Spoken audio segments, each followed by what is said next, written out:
Well, hello. Welcome once again to Pale Blooms and Beyond. Thank you for joining us today. Andrew Cronshaw is an English musician, zither player, multi-instrumentalist, producer, sound engineer, and music journalist who has been playing and recording since the early 70s. Andrew has drawn on worldwide influences in traditional and roots-based music. Listeners to Mr. Cronshaw's music will at times be connected to the early folk traditions of England, Scotland, Spain, Serbia, Croatia, and Poland. More recently, he has found an enduring affinity with the traditional music of Finland. Since 1974, Andrew has released 12 albums, including 2 with Sans, the band he leads. Over his career, Andrew has played on many well-known artist albums, as well as employing world-renowned musicians on his own releases. And Mr. Cronshaw has led a dual career as a world music journalist, writing reviews in several international publications. For a list, I invite you to visit Andrew's website at andrewcronshaw.com or cloudvalley.com. Well, welcome, Andrew. Hi. Thank you. Thank you for joining me today. Well, take us back to the beginning. Talk about where you were born.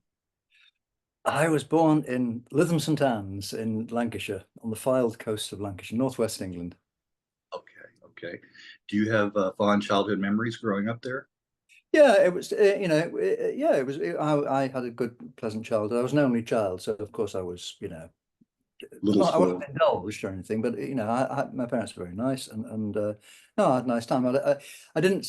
I mean, yeah, I wasn't kind of itching to get out, but of course, when the chance came to go to university, I kind of didn't go back a whole lot. Right. Well, I was going to ask you about early on. Do you remember hearing music in the household, or were either parent musically inclined?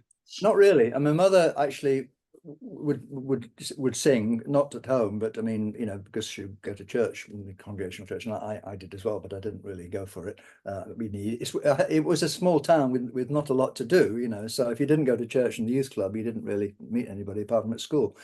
My father was notably unmusical, really. He was very keen on certain things. There's a radio program called Sing Something Simple by the Mike Sam's singers, and his other thing he tolerated was Jim Reeves, strangely enough, which is fair enough, but yeah, and to him, all music that was sort of more exciting or faster was jazz. I mean, he called it jazz. It wasn't really, But then of course, I mean, he came home one day and he said, "I've just been talking to that John Lennon in the pub." So because the Beatles people who were playing Blackpool would stay in because it was quieter and so on. And so my father would talk to anybody, and so he talked to John. And I didn't get a ticket to see the Beatles because the PE teacher at school, who was a friend of my father's, had tickets, and he didn't give one to me. He'd give it to some woman or other. So I never got to see the Beatles live, which was a regret. Oh, man. Do you still hold a grudge there? You got to let that go. Well, can you remember what was the first musical instrument that you learned to play? Well, I did play the piano. I mean, I learned the piano, put it that way. And after a while, for most of the time, we didn't have a piano at home, so I'd have to go around to my father's cousin's house, and they had a piano. And then we got a piano, and I would pass the time for practicing, putting bits of silver paper in the strings and making noises on it. The piano teacher said to me once, I got as far as like grade 1, and she said, "What do you think?" I'd played something. She said, "What do you think of that?" I said, "Well, it'll do." She went, "If that's your aspiration, you can stop now." I didn't hate it. I just didn't relate to it. And also, people weren't getting into guitars and stuff. So really, guitar was the thing. And I was never a great guitar player, but it was my first, instrument. Okay. And you could accompany yourself with it, So, right. In fact, I've still got one somewhere. In fact, there's one over there.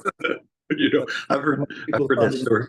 It's there. So I've heard that story too. That musicians that took lessons, it was a little bit too structured, and eventually they kind of outgrow that, and well, then they want to do. Honest, I mean, a lot of my time, I was when I moved down to London, which that's a whole other story, but I had to earn a living in some way, so I taught, and I did what we call supply teaching, and I did that for years and years and years, and it was good because I could take time off for gigs and so on. But it bothers me, and occasionally I'll be co-opted to teach music, but because I would take lots of instruments into class, and while we're at primary school, while we'd do a maths lesson or something, I could, if they did it quick, we'd get some music. And I wanted to turn kids onto the possibility that there's more music than they knew about, more instruments than they knew about, and that you didn't have to learn to read music first, because it's still the case, that you sort of, it's like you can't run before you can walk or whatever, but it doesn't work like that. I said, you don't go into the playground with a piece of paper saying, will you play football with me? Actually Right. just do it. And and then you get adults saying, oh, I wish I could play music. It's like, well, why not? Why don't you? Oh, it's too late. It's never too late. How old are you? Oh, I'm 30. I mean, what, 30 years old, 1 foot in the grave. God. Yeah, exactly. But Yeah. it's just something people, and we're in our culture, Yeah. it's something other people do, and they do it so well that you don't feel you can jump in there. That's right. That's right. I can never do it that well. Exactly. Exactly. Well, what about some early musical influences?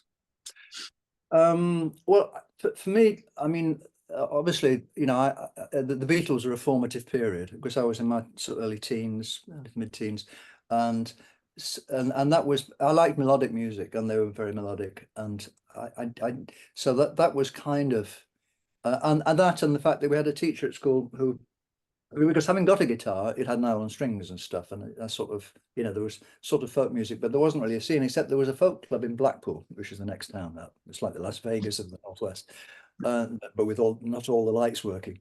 And I've been to the actual Las Vegas. That's too many lights working. Too many, too many. But yeah, we had a liberal studies teacher who'd come up from London, and he was a bit of a mod, button-down shirts and Oh, yes, jackets and okay. stuff, and called Stuart Manger, and he was a drummer. The story is, or his story was, as far as I remember, he was the drummer with the Who before they were the Who, before Keith Moon was with them under the high numbers. But I never managed to pin that down as being true. But nevertheless, he did play drums, but he also sang unaccompanied folk songs, And we all thought, so at a dance at the village scout, at the town scout hut, he would, put the drumsticks down and sing an unaccompanied song, which was like, you can sing without instruments, blimey. And he said to me, if you're interested in this stuff, there's a folk club in Blackpool, and they've got a group called the Watersons on. I should go and see them if I were you.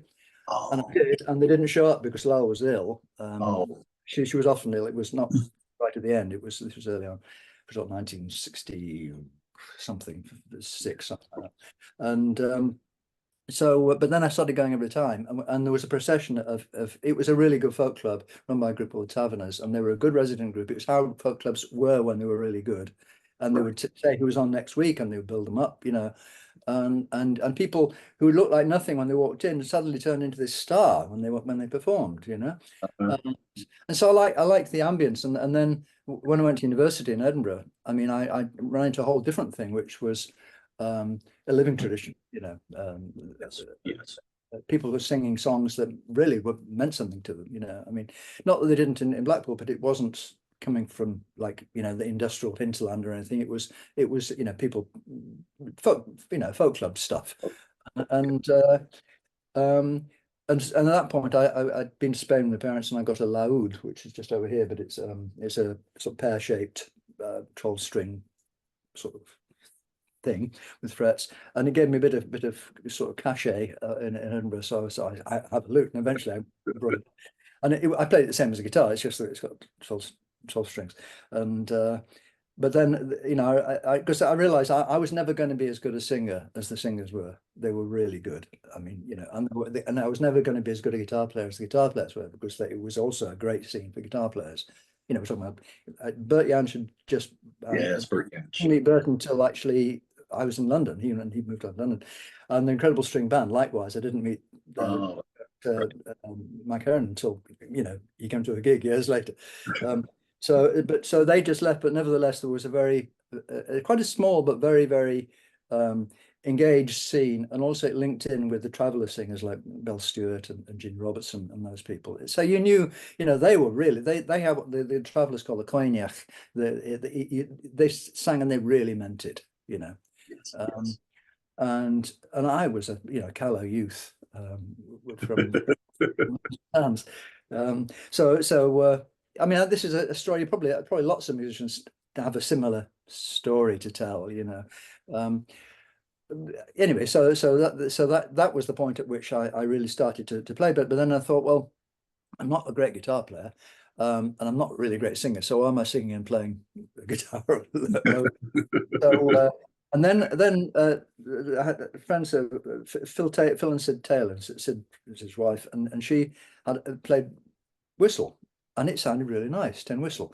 And I thought, and then Chieftains had brought out, in fact, it was before Chieftains, a record called Playboy of the Western World, which has some, it's a Shauna Rader thing, which is it was made for a film, so it's got fragmentary bits of just this wonderful sounds, and melodies and fragments of melody. And there's one melody in it which is just this changing, shifting chord with a whistle going over the top of it. Oh, it was just beautiful. I thought, well, so I got a whistle. In fact, the one I got is Show us. There you are. There it is. There it is. You can see. Yeah. And I still use it because what I do, I got it. It was what they call a generation flageolet, and those changed the design now. But the hole with where the fipple happened, where the note happens, you could file it back. And Sid said, "Oh well, if you want to sweeten it, you just file that back a bit." So I sweetened it to the point where it didn't make a sound at all.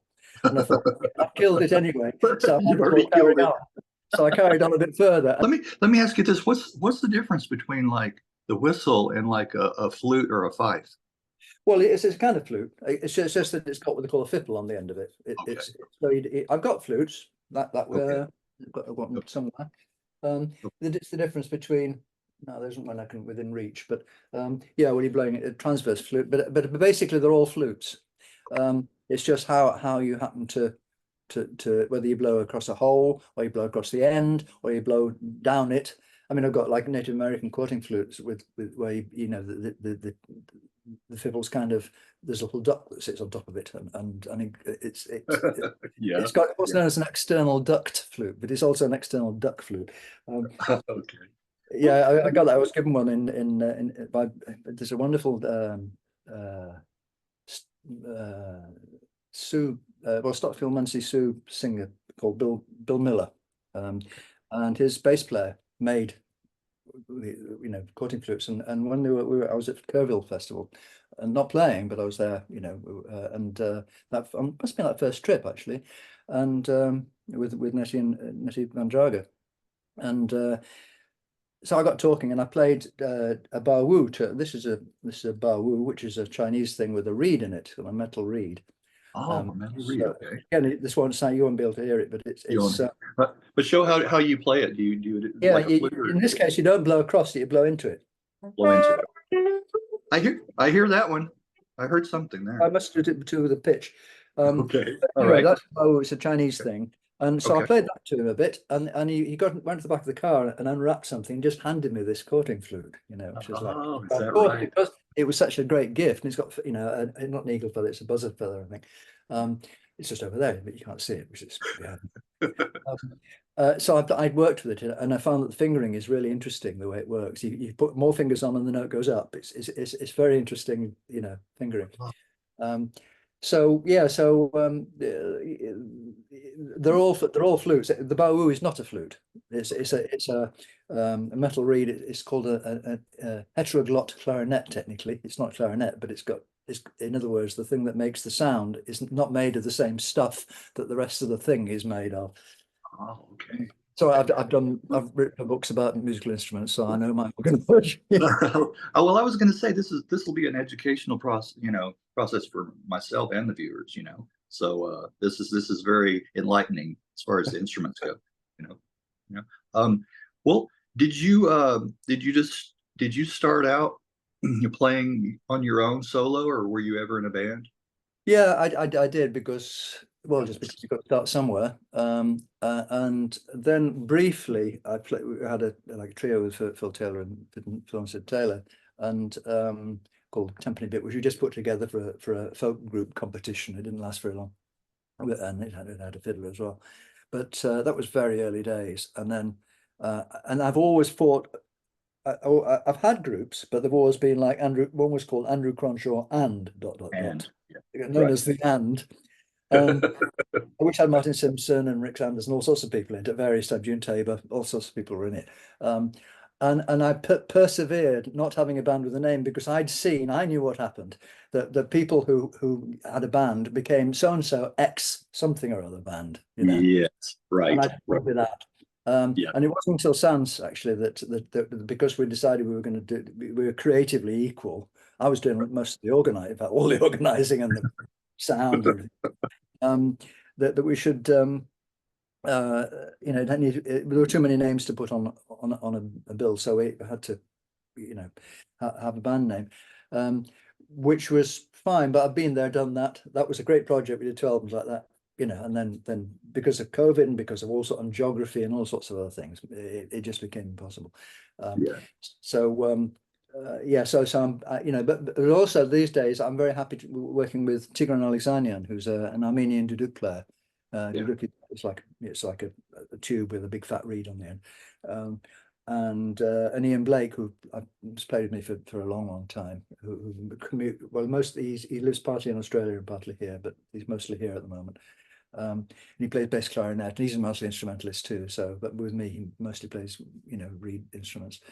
And that's lovely because we just go, we don't rehearse, you know, we just go and have a conversation musically and drawing on everything that we know, and, you know, people are just listening. And because I'm putting everything through, I'm controlling the sound, so we're in our own sound space, so the monitors are the same. Oh, okay, gotcha. And I can put delays, I can put sub octaves on me or on the whole group or whatever, you know. Which is quite a lot of work. My foot, you can't see it, but down here I've got a whole lot of foot pedals, which just bring various effects in. They aren't. Yes. Just to make the whole thing like writ large, the same thing, but more so, you know.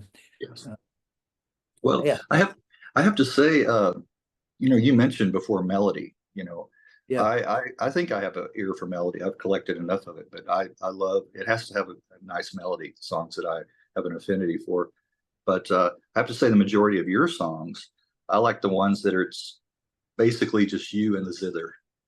Really? Yes, I prefer those. And if you don't mind, we could take a trip through your discography. Yeah, sure.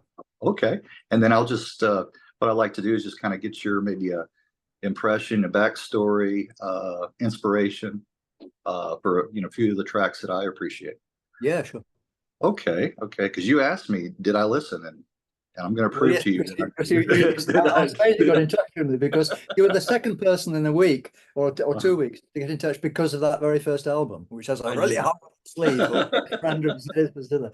And the other guy who got in touch is actually quite a well-known novelist here, and I didn't know he was well-known. I had to Google him, but he loved it because of the sleeve, because it was so retro. Well, I don't have the album, but I heard it off of a various artists compilation. Yeah, it was on there. So, but again, what I messaged you from 1974 is A is for Andrew, Z for Zither. Mainly the solo effort. I like the tracks that bookend the Cuckoo, the Blacksmith, and Lovely Joan, the Nightingale. Yeah, good tunes, you know. Really, that was an album. I mean, that was the first time I was kind of signed by a label. I was actually doing a sort of like a floor spots thing at a Cambridge Folk Festival, and I'd actually come down from Edinburgh, and or even the Highlands actually. I was living in the Northwest Highlands later on, and my amp didn't arrive, so I had to play acoustic with a microphone sort of stuffed up between my legs. When I came on stage, having played just about everything I knew, which was about 3 tunes, a man from Transatlantic Records came and said, "Send us a demo," you know, and so I had to go back up and record some stuff, you know, and so really the album was like everything I knew at that time, you know. and because I was living with in North Islands with Liz Dyer, who's a lovely singer, and so she's on it. But I must say, when we got the sleeve and we put it in, by that time we were in a place called Agnes Shellac. We'd been living. She and her husband Dave had run Glen Cottage, which was a climbing hostel. Okay. Up in Torridon, and then the lease came to an end, so we moved over to Agnes the next valley, and we put it on. I'm putting it on a chair in the middle of the sort of common room, walking around it, going, and then we turned it over and looked at the back, and well, the back looks all right. Maybe they should have switched and put the back on the front. Well, yeah. Oh, that's funny. That's funny. Well, moving. Did you have anything else you wanted to say about those songs? Yeah. I mean, the thing is that I was never very happy with, because when I went to record that, although it says electric zither, it was recorded acoustic. Because the engineer went, oh, not the electric sound. So the only electric bit on it is a thing called what's it called? Well, it was me sliding a coffee mug around on the strings anyway. And listen, now it's quite nice piece of electronic music. With the amp that Phil Taylor built me, this amp, which had a kind of a vibrato thing built into it, sort of light operated vibrato tremolo, and so I just turned that on and waved the coffee cup around on the strings, and Tubular Bells, Mike Oldfield's Tubular Bells had come out, so I think the working title of that was Tubular Balls, but and then we'd also put a little thing on the end, which was the theme for the Andy Pandy show, which was like a kids' TV program, which we'd all watch, little kids. Okay. Which went, time to go home, time to go home. And so I played that just as a joke. So, time to go home, OHM. We thought the producer thought it would be funny. Yes. And then the producer made a serious mistake of actually asking the permission of the people who own the copyright to the Andy Pandy song, and they said no. They said, young man, to him, young man, there's something on that record that's really horrible, so you can't use it. And then it popped up again on the compilation somewhere eventually. Atlantic were really scouring the depths of their vault, and they put it on the compilation. It's only about half a minute long, it was just a little coda. But yeah, I think it was, it took me a long time. I'm only now happy with the recorded sound of the zither, to be honest, which is partly why when it came to do like the Zithers album, that was why it was like, well, okay, I should be able to do an album all by myself and not mask the zither with other things, because it was the tunes I was concerned. I was never being concerned with the instrument. It's always what the psychological effect, the pictures it creates. It's more than just a melody, but it's also much more than, it's not a recital. But on the other hand, I mean, at the moment I'm working on stuff that I can play far, far better than I ever could. I play a lot, and I've got a lot of material. I don't know what to do with it, but I've got loads of stuff. Because having done 12 albums, it's like it's quite expensive. Also, it used not to be, but now it is, because I mean, like even for the Zithers album, I had a producer because I needed someone else to sort of say, no, that's good, but do it again, or don't do that, whereas I've got a facility for recording here. I can record a whole album here, and I've recorded other people's albums too. In fact, some of my albums I've recorded here, but you're so relieved to get anything down on what used to be tape that you kind of go, okay, that's done. So what I would do is I'd stick something down, and then my albums tended to be like a series of duets. Someone would come in and say, oh, I like that one, can I play on that one? And so I'd already recorded it off them, and then there was one on one of the albums where everybody wanted to play on that one, so they all did. So it's got everything. It's got pedal steel, it's got the lot. Well, tell us what drew you to the zither to begin with. The need to play something that other people didn't play. Well, actually, I was walking down Coburn Street in Edinburgh, and there was a music shop which was closing down, and in the window was a zither like the one I play now, which I'll plug this one for a minute and show you. Okay. But actually, it was double strung, single strung. This is okay. So it's technically a chord zither. Your left hand is playing chords that way, and then it's got a chromatic scale here. This one, as I say, has double strings for each note. The first one was same make, it was brown, likewise. And so that I started with that one, and because it was different, people decided to pay attention, but they couldn't. It was they're meant to be played on a table, and you can't cart a table around with you. And and I've learned a few things. So I play, at the folk club. We were running the University Folk Song Society, Edinburgh University Folk Song Society, and we did shows also during the festival, during the Fringe, and so I get the chance to. In fact, I had the chance to play there, but also later on in Glen Cottage in the hostel in the Highlands, I could just. By that time, Phil had made me this amp, and so I could just plug it in the common room and play stuff, and it gave a ready audience, So, but the thing was, yes, there was in the shop window there was this other, and beside it was a Chinese Ran guitar. It was actually a very I wish I bought it now because it was a very nice wooden. It's like a moon. It's a moon guitar. It doesn't have a sound hole in the middle. It's got a round body with wooden frets going up the fretboard. Oh, And they were both, I think, £5 or £10. And I went, eeny, meeny. And then I'd seen Shirley Abicare, who was an Australian who played on the TV, right? And she played a chord on which hers was fully chorded. It was just all chords, no melody strings as such. And she sang a song best known for a song called "Little Boy Fishing Off a Wooden Pier." It was her big hit. So I thought, well, she plays one to accompany, so that would work. Little did I realize that because mine has melody strings, you've got to actually look at it. So it's not very easy to sing and play at the same time, right? Because it's chromatic, so the lurking next to every right note is a wrong note. Okay. Yeah, so anyway, so I played it in the folk club, and people went, "Oh, that's interesting," and they started to pay attention. And once you've got people's attention, Right. you're in for the chance. And then Phil said, he was working in the guitar. He's got a degree in biochemistry and stuff, but he was working in the guitar shop, winding guitar pickups, amongst other things, repairing them. And he said, I can make a pickup for that. And so he got a piece of, I still use it. It's a piece of fridge magnet with a coil around it. And after about 200 turns, he got tired, and he plugged in a little matching transformer he had on the desk, and it worked brilliantly well. So I still have, if I lose the matching transformer, I've never been able to copy it. I don't know what's in it at all. Okay. And so it's absolutely unique. He's made other pickups for him, but this, and I have a friend in Finland who's copied the pickups or the principle of them, and makes all the pickups for Finnish counterlists now. And I have some of his pickups on other things, but that particular one just sounds perfect. I love the sound of the zither. I love the sound you get from that. Well, what's the origin? Where did it originate? It's German.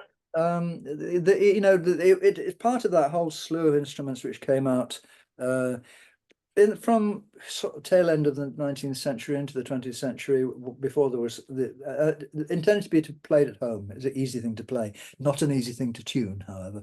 Okay. A lot of people bought them, and then they sort of lived under the bed, and usually suffered and split. But there are now people who are interested in. I mean, and there's a nice Facebook group which is very into sort of unfretted zithers, various sorts, and because there's a lot in America, so a lot of German makers went to America, and auto harp is another one of that sort of sort of whole sort of set of things. I mean, I've got one over down here which has got like strings that run across one another. It's warped in more sort of directions than the space-time continuum. Actually, it's okay. So people had ideas, and most of them didn't really stick. They didn't really work terribly well. But I'm happy with mine, and I guess I'm not the only one who's ever played one, but I'm the only one who plays one to any degree of sort of. I reckon I'm probably the best because I've been a long time, and I've had a lifetime to practice, and I'm alone in my field because there ain't nobody else much there. Well, you've created your own niche, Yeah. I can't help it. I can't go down the middle of anything. I just there's always a more interesting thing over there. Right. Well, let's move on to 1977's Erst in Cloud Valley. Yeah. Where you were joined by Rick Kemp, longtime member of Steel Eye Span, and Martin Simpson. Yeah. My favorite, just mentioning. Well, go ahead. Tell a little bit about the album. You say what you were going to say. Go ahead. Okay. Fanny Power. Yeah. And I'm not going to try to pronounce the the other part of that. A store, Got a drop. store of bell. Okay. That's one. The bell ringing, because you hear the bells, through the Yeah, song. You can hear that. it is a song. Yeah, I mean, it was one that Cyril Tawney used to sing. Oh, okay. Words, Okay. yeah. Okay. But then Glen Cottage. That I really like that one. That's really That nice. was actually that was obviously where I was living, and it was called that because by that time Transatlantic Records had been bought up by Granada Television, and they wanted the Transatlantic people said, "Do you fancy having a go at doing a sort of an opening tune for the startup of Granada?" And so I thought, I knocked out a couple of tunes. The other one was called Night's Dinner because we had a dog called Night. And um, uh, I think they used it. My father told me, he said, oh, I said, I wrote to them, saying, I love that music. He said,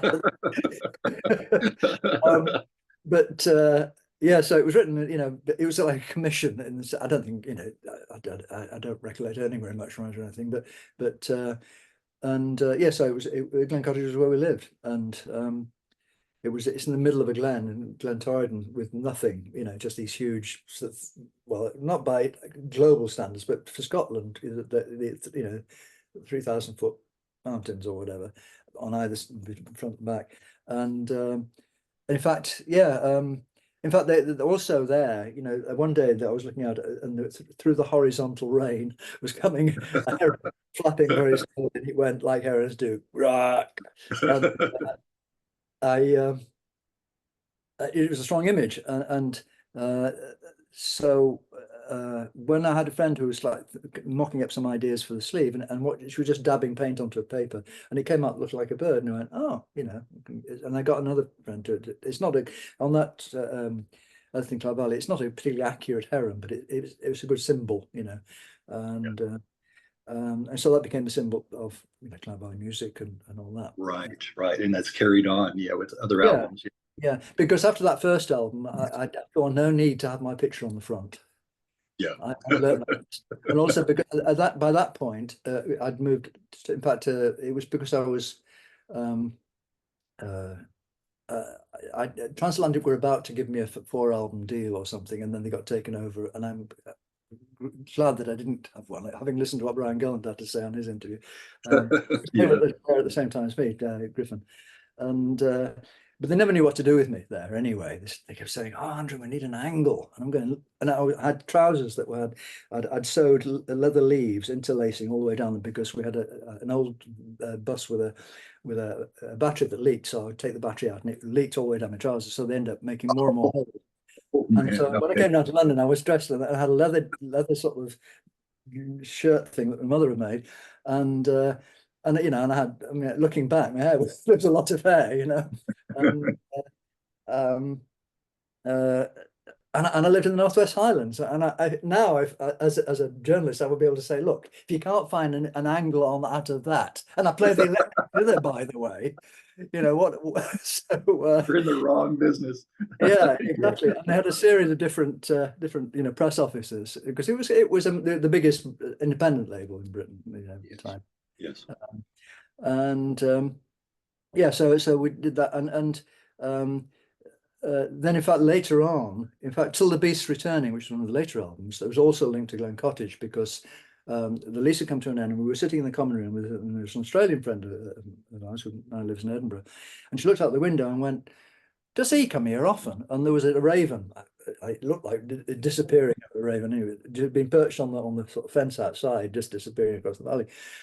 And I thought, and as we were leaving, the deer and the beasts seemed to come take the place as their own again. So I just had this feeling of the beasts returning. Right. So that's where that title comes from. I find that with album titles. They only link up in my head, so there's like the music, there's the image on the cover, and there's the title, and there are 3 separate things. It's more interesting that way than just giving it the title of one of the tracks. Sometimes there is a track with a similar title, but that's usually because it's already a word in my head. And yeah, so I mean, like with ochre, the one with the horse on the front, nobody's ever sort of said, "Why has it got a horse on the front?" It's called ochre, and it's English music interpreted in an Arabic way. What, you know, what's nobody's ever said that. Of all the things I've said about it, they've never asked why. Except the mastering engineer, Andrew Tulloch, who's actually the son of a famous Shetland piano driver called Violet Tulloch. And Andrew actually lives down here, he's just down the road from me. But he had a mastering studio, and so he said, "What's it going to be called?" And I went, "Ochre." And he went, "Can you spell that?" And he went, "Is that a word?" It is now. Yeah. Right. That's funny. That's funny. Well, one more song off of that I wanted to mention was Somewhere to Stay. It's a really Yeah, nice there, Rob really nice. Noakes. Yes. Yes. Rob Noakes, who died recently. Yes, he did.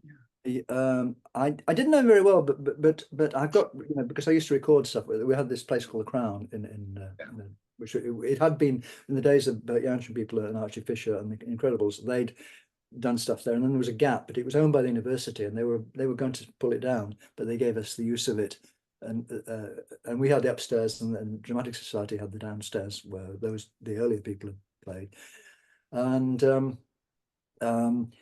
where was I? Sorry, ask me again. What was it? The Rab Notes.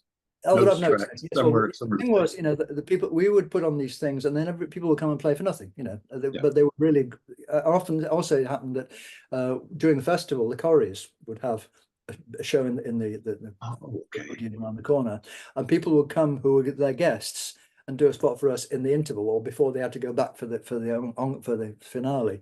So like the Johnsons and people like that would come around, and also there's a lot of people who know him as Dick Gaughan and so. And Rob had, although a lot of people were traditional, it wasn't a contemporary, as they called it, you know, guitar club, or it was everything. But we were very much bringing in people like Fred Jordan and traditional singers and so on, and Lizzie Higgins. But they fitted very well with like Rab and Archie and Barbara Dixon, Archie Fisher and Barbara Dixon. Barbara Dixon, yeah. Yeah, I've reached out to her, didn't hear back, but that would be a nice interview. Try again. She's still around. Yeah, she is. I ran into recently, actually. I was at the Bury Man, which is in South Queensferry, where it's tradition where the guy covers himself or is covered in burrs, you know, the sticky green things from plants from head to foot. Yes. So you can see her. And she's from Dunfermline, which is the South Queensferry is on the south of the Forth. Dunfermline is kind of on the other side. And she said, "I come from Dunfermline, and I've never seen this before." But, isn't that crazy? Yeah. But anyway, Rab he had this it was very interesting. It's very James Taylor like. He and Archie and Barbara were the first people to kind of find James Taylor, and listen back, you know, you can see the influence there. And Rab and Archie had this cottage at just over in Fife, and so they did a lot of playing together. And Rab had this very quiet, very sort of appealing style. He got a bit more. He went to Nashville later on and kind of became more sort of aggressive, more. Because playing the guitar in those days, most people played finger style. It was really not cool to play with a pick, you know. Right. Because strumming, it meant you didn't know what you were doing with your right hand. But Rob could do all that, and I've got recordings of him, which I gave him later on, you know. So it's recordings of it. Because his first album was Do You See the Lights, and they'd kind of put on lots of sort of other things as they tended in those days. So it was never as good. He was magnetic. He had this very magnetic charm. And Somewhere to Stay was, I think it was either called A Question of Traveling or Somewhere to Stay, and I think he's called it both. Anyway, whatever. And he said, actually, years later, he said, "I was really touched that you just used the tune of that." Is that right? Is that right? Because all of those songs, they just went straight in. You know, I could reproduce them now. You know, there's a song for a Pretty Painter, Turn Again, where everybody joined in. You know what's fascinating about doing these interviews is the connections that I find. Yesterday I just spoke with Louis Sinamo. You know who Louis Sinamo is? No, I don't think so. He was in a number of bands, but now what am I trying to say?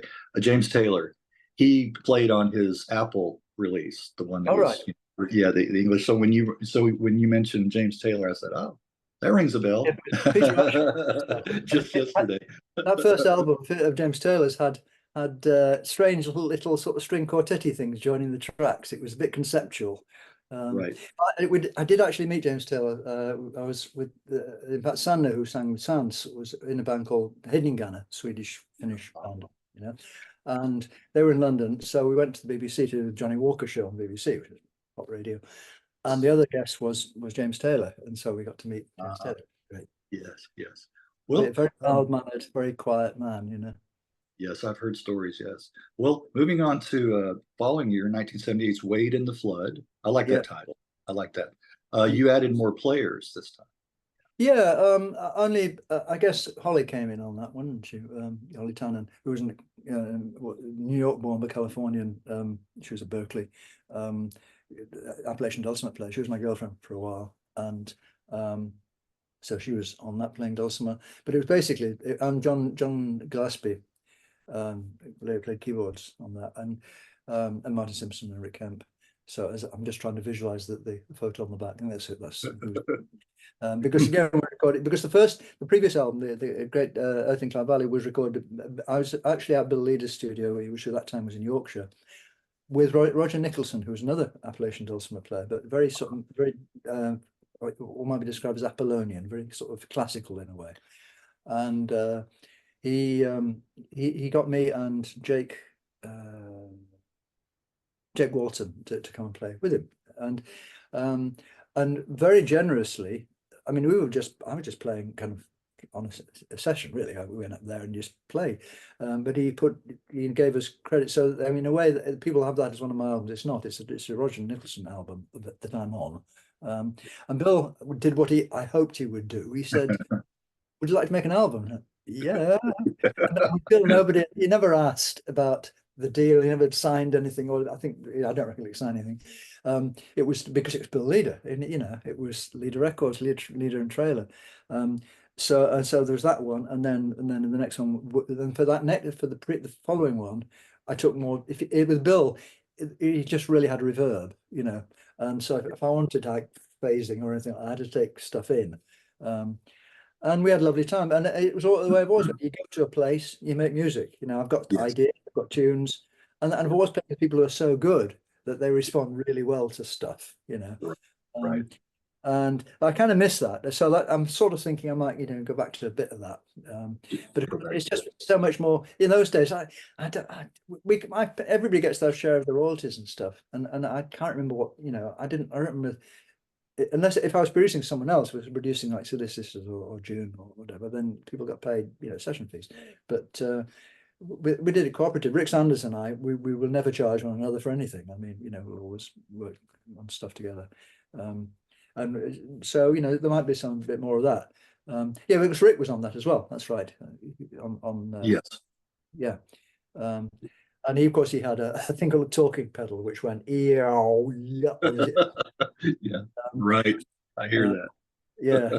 So in a way, I'm not, in retrospect, I kind of wish, well, well, maybe you are headed back in that direction, kind of full circle with your latest release. It's mostly yes. I mean, the Zithers album certainly is full circle. I kind of thought that was the end of the circle. And because ever since I think the last album I did for another label was The Great Dark Water, which I'm very happy with. Love that album. I mean, the others are fine. I like them all, but the sound on The Great Dark Water is better. Also, I was so pissed off with getting really crap pressings that I took the metalwork away from the pressing plant and took it to Nimbus, who are a classical pressing plant, and they did it, so it still sounds okay. And that's been reissued. Another label came to me later on and said, do you want to reissue that? What do you want to reissue that you've got? And I went, well, the one I know I have all the rights to is that one, because the earlier stuff, it's a long story, but they got tied up with Transatlantic, and the label got bought up and ended up on Celtic Music, and it's a sad story of people not releasing things, but not letting people release it themselves. But so that one I have all the rights to, because it was done for Waterfront, and Dave Hatfield, who was the bass player in a band called Curse All Flyers, and played with people like that. I've got a couple in the works for Kersal flyers All that right. look Well, like I'm going to Richie, do Richie a Bull couple was supposed to be in of charge of it at the time, but Richie disappeared to a lighthouse off the Norwegian coast somewhere. And yes, yes. so and that was the point at which I thought, look, I'm doing all of this. I can do all of this because, I can do this. I can, be in charge of everything. So, and after that, I had my own label, after that, we went to Topic. And then eventually, before we did the Great Bear album, On the Shoulders of the Great Bear, which is recorded in Finland, it's all about Finnish music. Right. I went to Tony Engel at Topic and went, because I would go up the stairs and I was wearing clogs and they knew I was coming because they could hear the clogs coming up the stairs.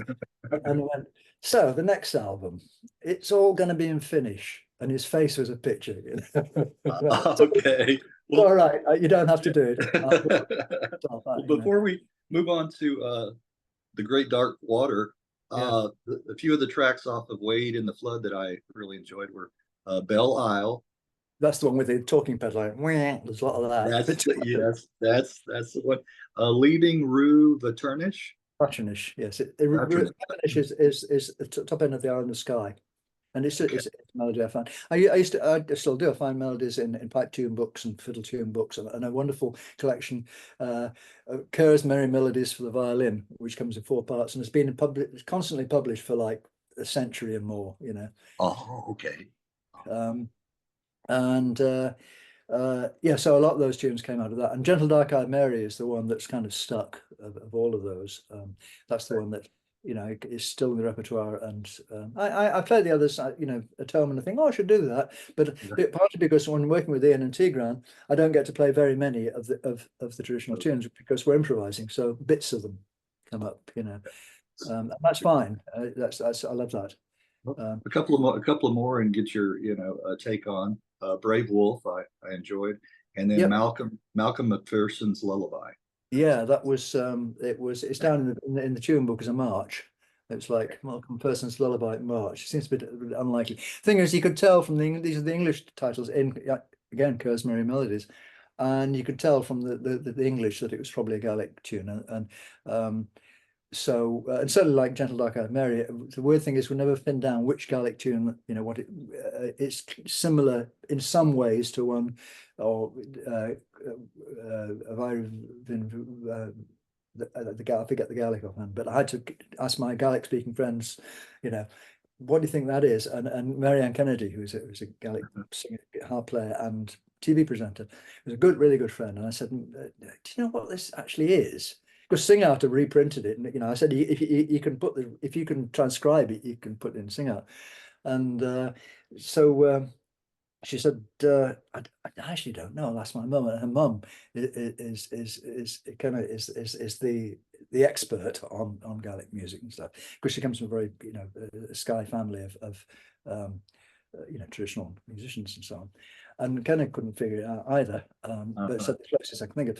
So we don't really know what it actually is, but there's something about magical about just the way it works. I mean, it's to do with the chording and things, and these things aren't written out with chords. I mean, sometimes in some of the books there are piano parts, but I always ignore them because they were just done to order. It's like you can have a book without piano parts.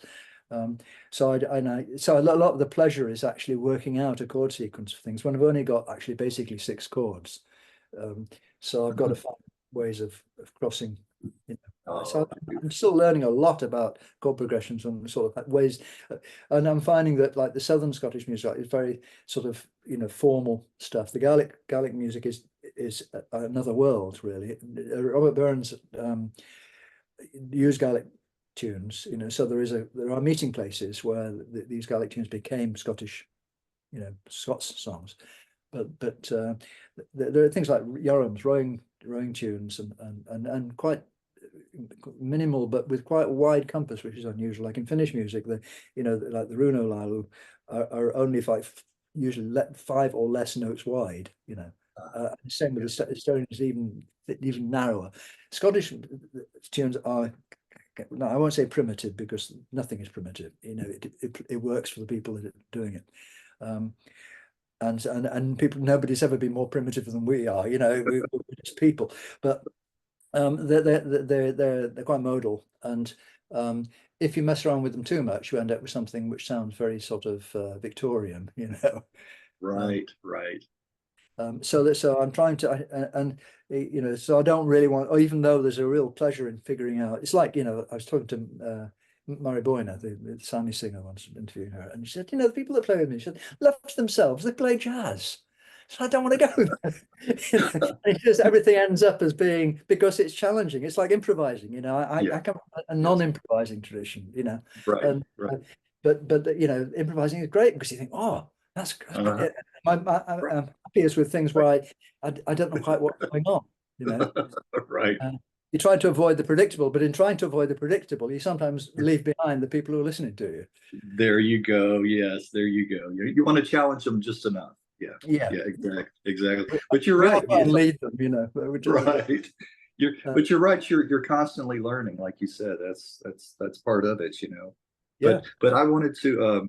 You mentioned Nimbus, the yeah, label Nimbus. I did an interview with. Are you familiar with? Do you remember the Medici String Quartet? yeah. Okay, The work. Evo Vanderwerf, Uh-huh. who's a professor now at Rice in Houston. But he teaches. They recorded on that label, Yeah. and talking about how, yeah, the fine recordings that they Yeah, got I out. mean, I was didn't record for their label, but I phoned them up and I said, "Look, I've got this problem," and they went, "You're safe with us." I never actually. Nimbus is actually located in Symonds Yat, which is a beautiful part of sort of the edge of Wales. Yeah. Uh, and I didn't go there because in fact the engineer took he was going that way, you know, so he took the metalwork because we'd already cut the metalwork. The metalwork's okay, the cut was fine. It was just it needed pressing, you know. And the thing is with my stuff, like with June Tabor's things that I produce, you know, a lot of things die away into silence. I don't want them to die away into crackles and clicks and stuff. Right.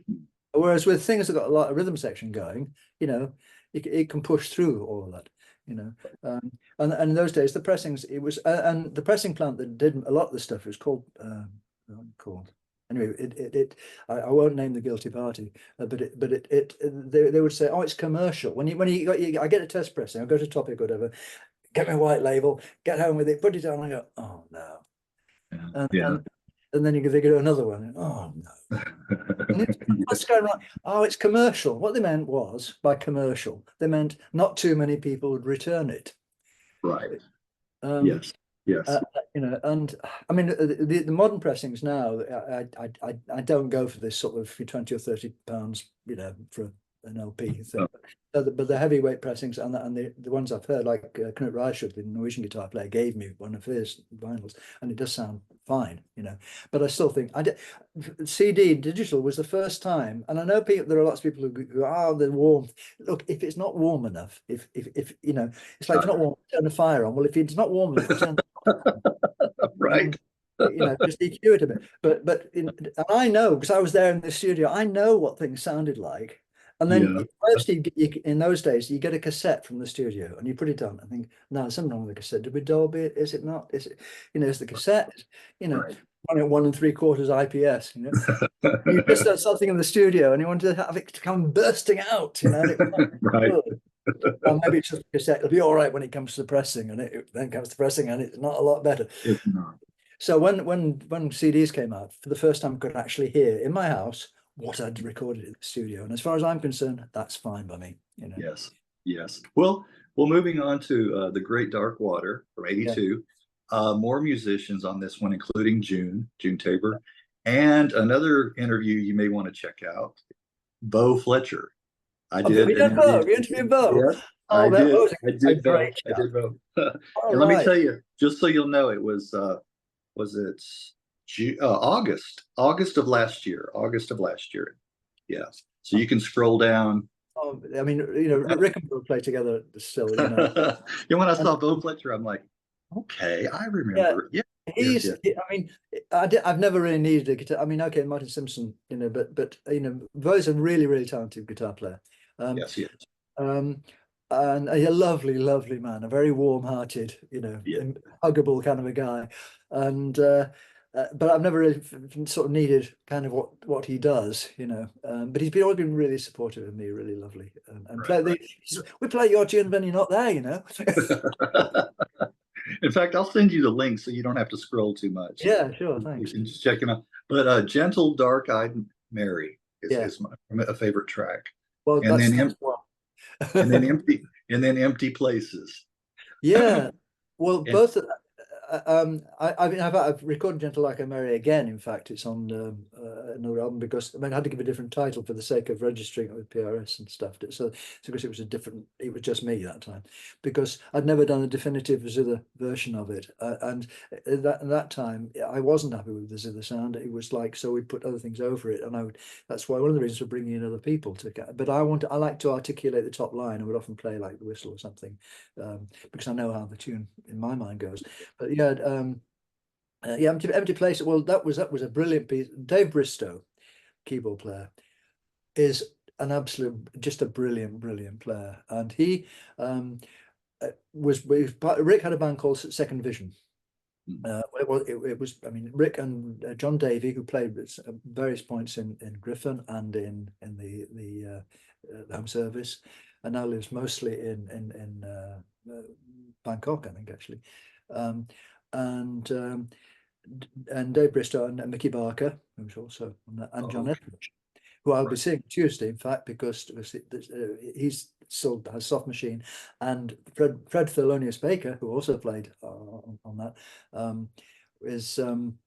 it plays bass with Soft Machine now, and they're on just down the road from me on Tuesday. Fred just sent me a message saying, "Do you want to come?" But yeah, so and they were Rick's kind of jazz rock team, basically. They were really good players, and so if I needed them for anything, you know, I mean, I just brought them in, and and Dave actually was working. He then became a demonstrator for Yamaha. And so the CS80 he was the only person who really could understand how CS80 went. I think Patrick Moraz was the only people that ever, because he worked with Patrick sometimes, you know. And but it was never intended to be sold. It was just so big and expensive that it was their sort of flagship model, you know, just as a sort of demonstration of what's possible. And then so he had that, and it had this sort of pitch bar in it. And Dave would synthesize from the chiff. You put the chiff in first, because before the DX7, which he also was very involved with, which was digital, these earlier ones weren't. You couldn't make metallic sounds with them, and if you had, you know, synths tend to go wah rather than, you know. Okay. So he would put the in first. He would do what you call the chiff, and then he would put the note in. So you can. I said, "Can we have something like sort of fairground organ?" And he just built this fairground organ. Right. And that was in fact, it reminds me. I wanted to say it reminds me of the theme from Tales of the Unexpected. You know. Oh, right, that's good. That's good. I like that. You know remember that song? The Carousel Ride. Yeah. Yeah. And because I wrote that. I mean, I mostly don't write, you know, but sometimes, and I was teaching in a school where, you know, and I was the music teacher, but it was a special school, so we didn't have to do, you know, singing with the piano or anything. I had steel pans and stuff, and I would hammer the piano with the front taken off it to make it loud enough. And while I was waiting for the kids to come, I would play, and I'm not a great keyboard player, but you know, I was experimenting, and I made this tune that and Smiling Shore, the song which June recorded. Neither of which they kind of move between keys, and that one moved between keys, and eventually it came around again to the same key. Like, oh, it must be finished because we're back to the beginning again now. I just like that sort of, you know, that sort of weird floaty waltz thing. And Dave just understood it. I mean, Dave was great. Like on one of June's albums when we did The King of Rome, it was. He would never listen to anybody else's demo, or he just listened to the song and then play, you know. And in fact, one on that album, one of June's that he produced, we had Verdi Cries, which was a Natalie Merchant song, and Natalie had sent June the song Verdi Cries with a string quartet. It was a demo with a string quartet, right? You know, that sort of demo, because she'd been with 10,000 Maniacs, you know. Yes. And so. And I said to Dave, well, you know, we've got this, it's all arranged. And he went, no, I don't want to listen to any of that, just sing me the song. And he did a completely different version of it. Oh, version of And at the time, the thing was with Dave, if I sometimes wasn't sure, and then listening back, I thought that's brilliant. Yeah. You know, these guys know much more than I know, and Dave now lives in California, or I think it's that way, that side in the West anyway. But he worked with Pierre Boulez at Aircam in Paris. But in the early days of things like DXM, because that's right, he showed up for. He would come in the car, and if it was a CS80, they're great big heavy things. And then one day, he came to the session, and there was opened the back of the car, and what the hell is it? And it was this, DX7, which was a much smaller beast. Right, But the trouble is, then he would say, Andy, what sound would you want? And I went, well, the sound you make, Dave. I don't know. I mean, if you were a sax player, you'd make the sound like a sax. And he also loved a piano player. And one time we were doing a thing. It's on. I think that's on. Yeah, it's on the Blacksmith. He does okay.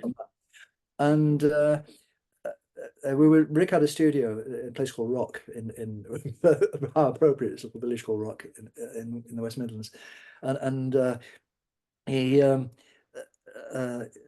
Dave was playing, and Rick went into the studio, and so he was behind the glass, and all I could see him was going like that. And I said, and it came up perfect. And I said to Rick, what did you say to him? He said, McCoy Tyner.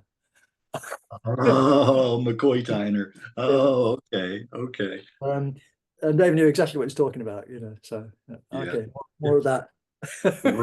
Right. See, musicians have a language all their own too.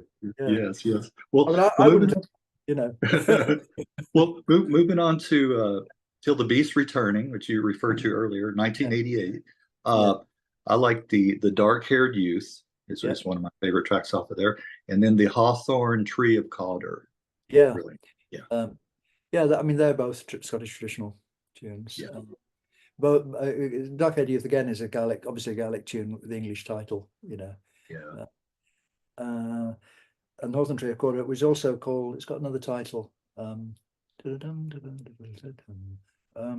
remember, but it's got more than one title. All these things do, I mean, both nice tunes, which I still play actually. You'll play those? Oh, I missed one, an Old Highland Air. I like that one too. Yeah, that one again. I think that came out of Curtis Merry Melodies, and it didn't. It was just called an Old Highland Air.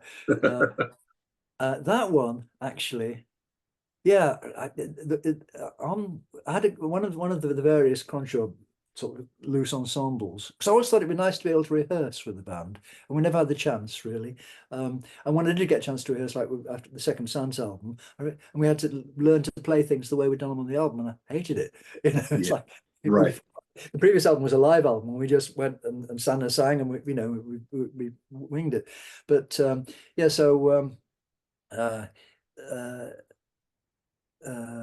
What track of it? An Old Highland Air. Old Highland Air. There was a trumpet player, or who played flugelhorn on that, not on the album. But he called me actually. I hadn't seen him for years, and he called me and said, "Do you want to come and play that tune? I've got a concert to do." And it was just near here. And he remembered it, because that's the thing. If those tunes are memorable enough, when I play a session, I usually forget what it was. I couldn't play it again because but they're complete enough that people remember the whole tune.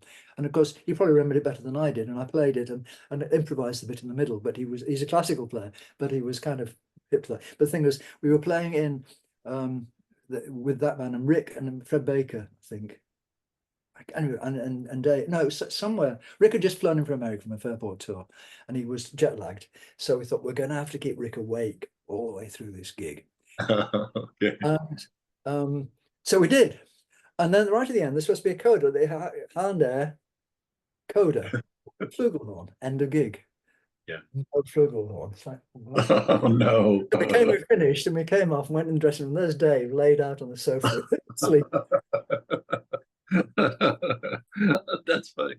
Well, moving to 1993 is The Language of Snakes. Yeah.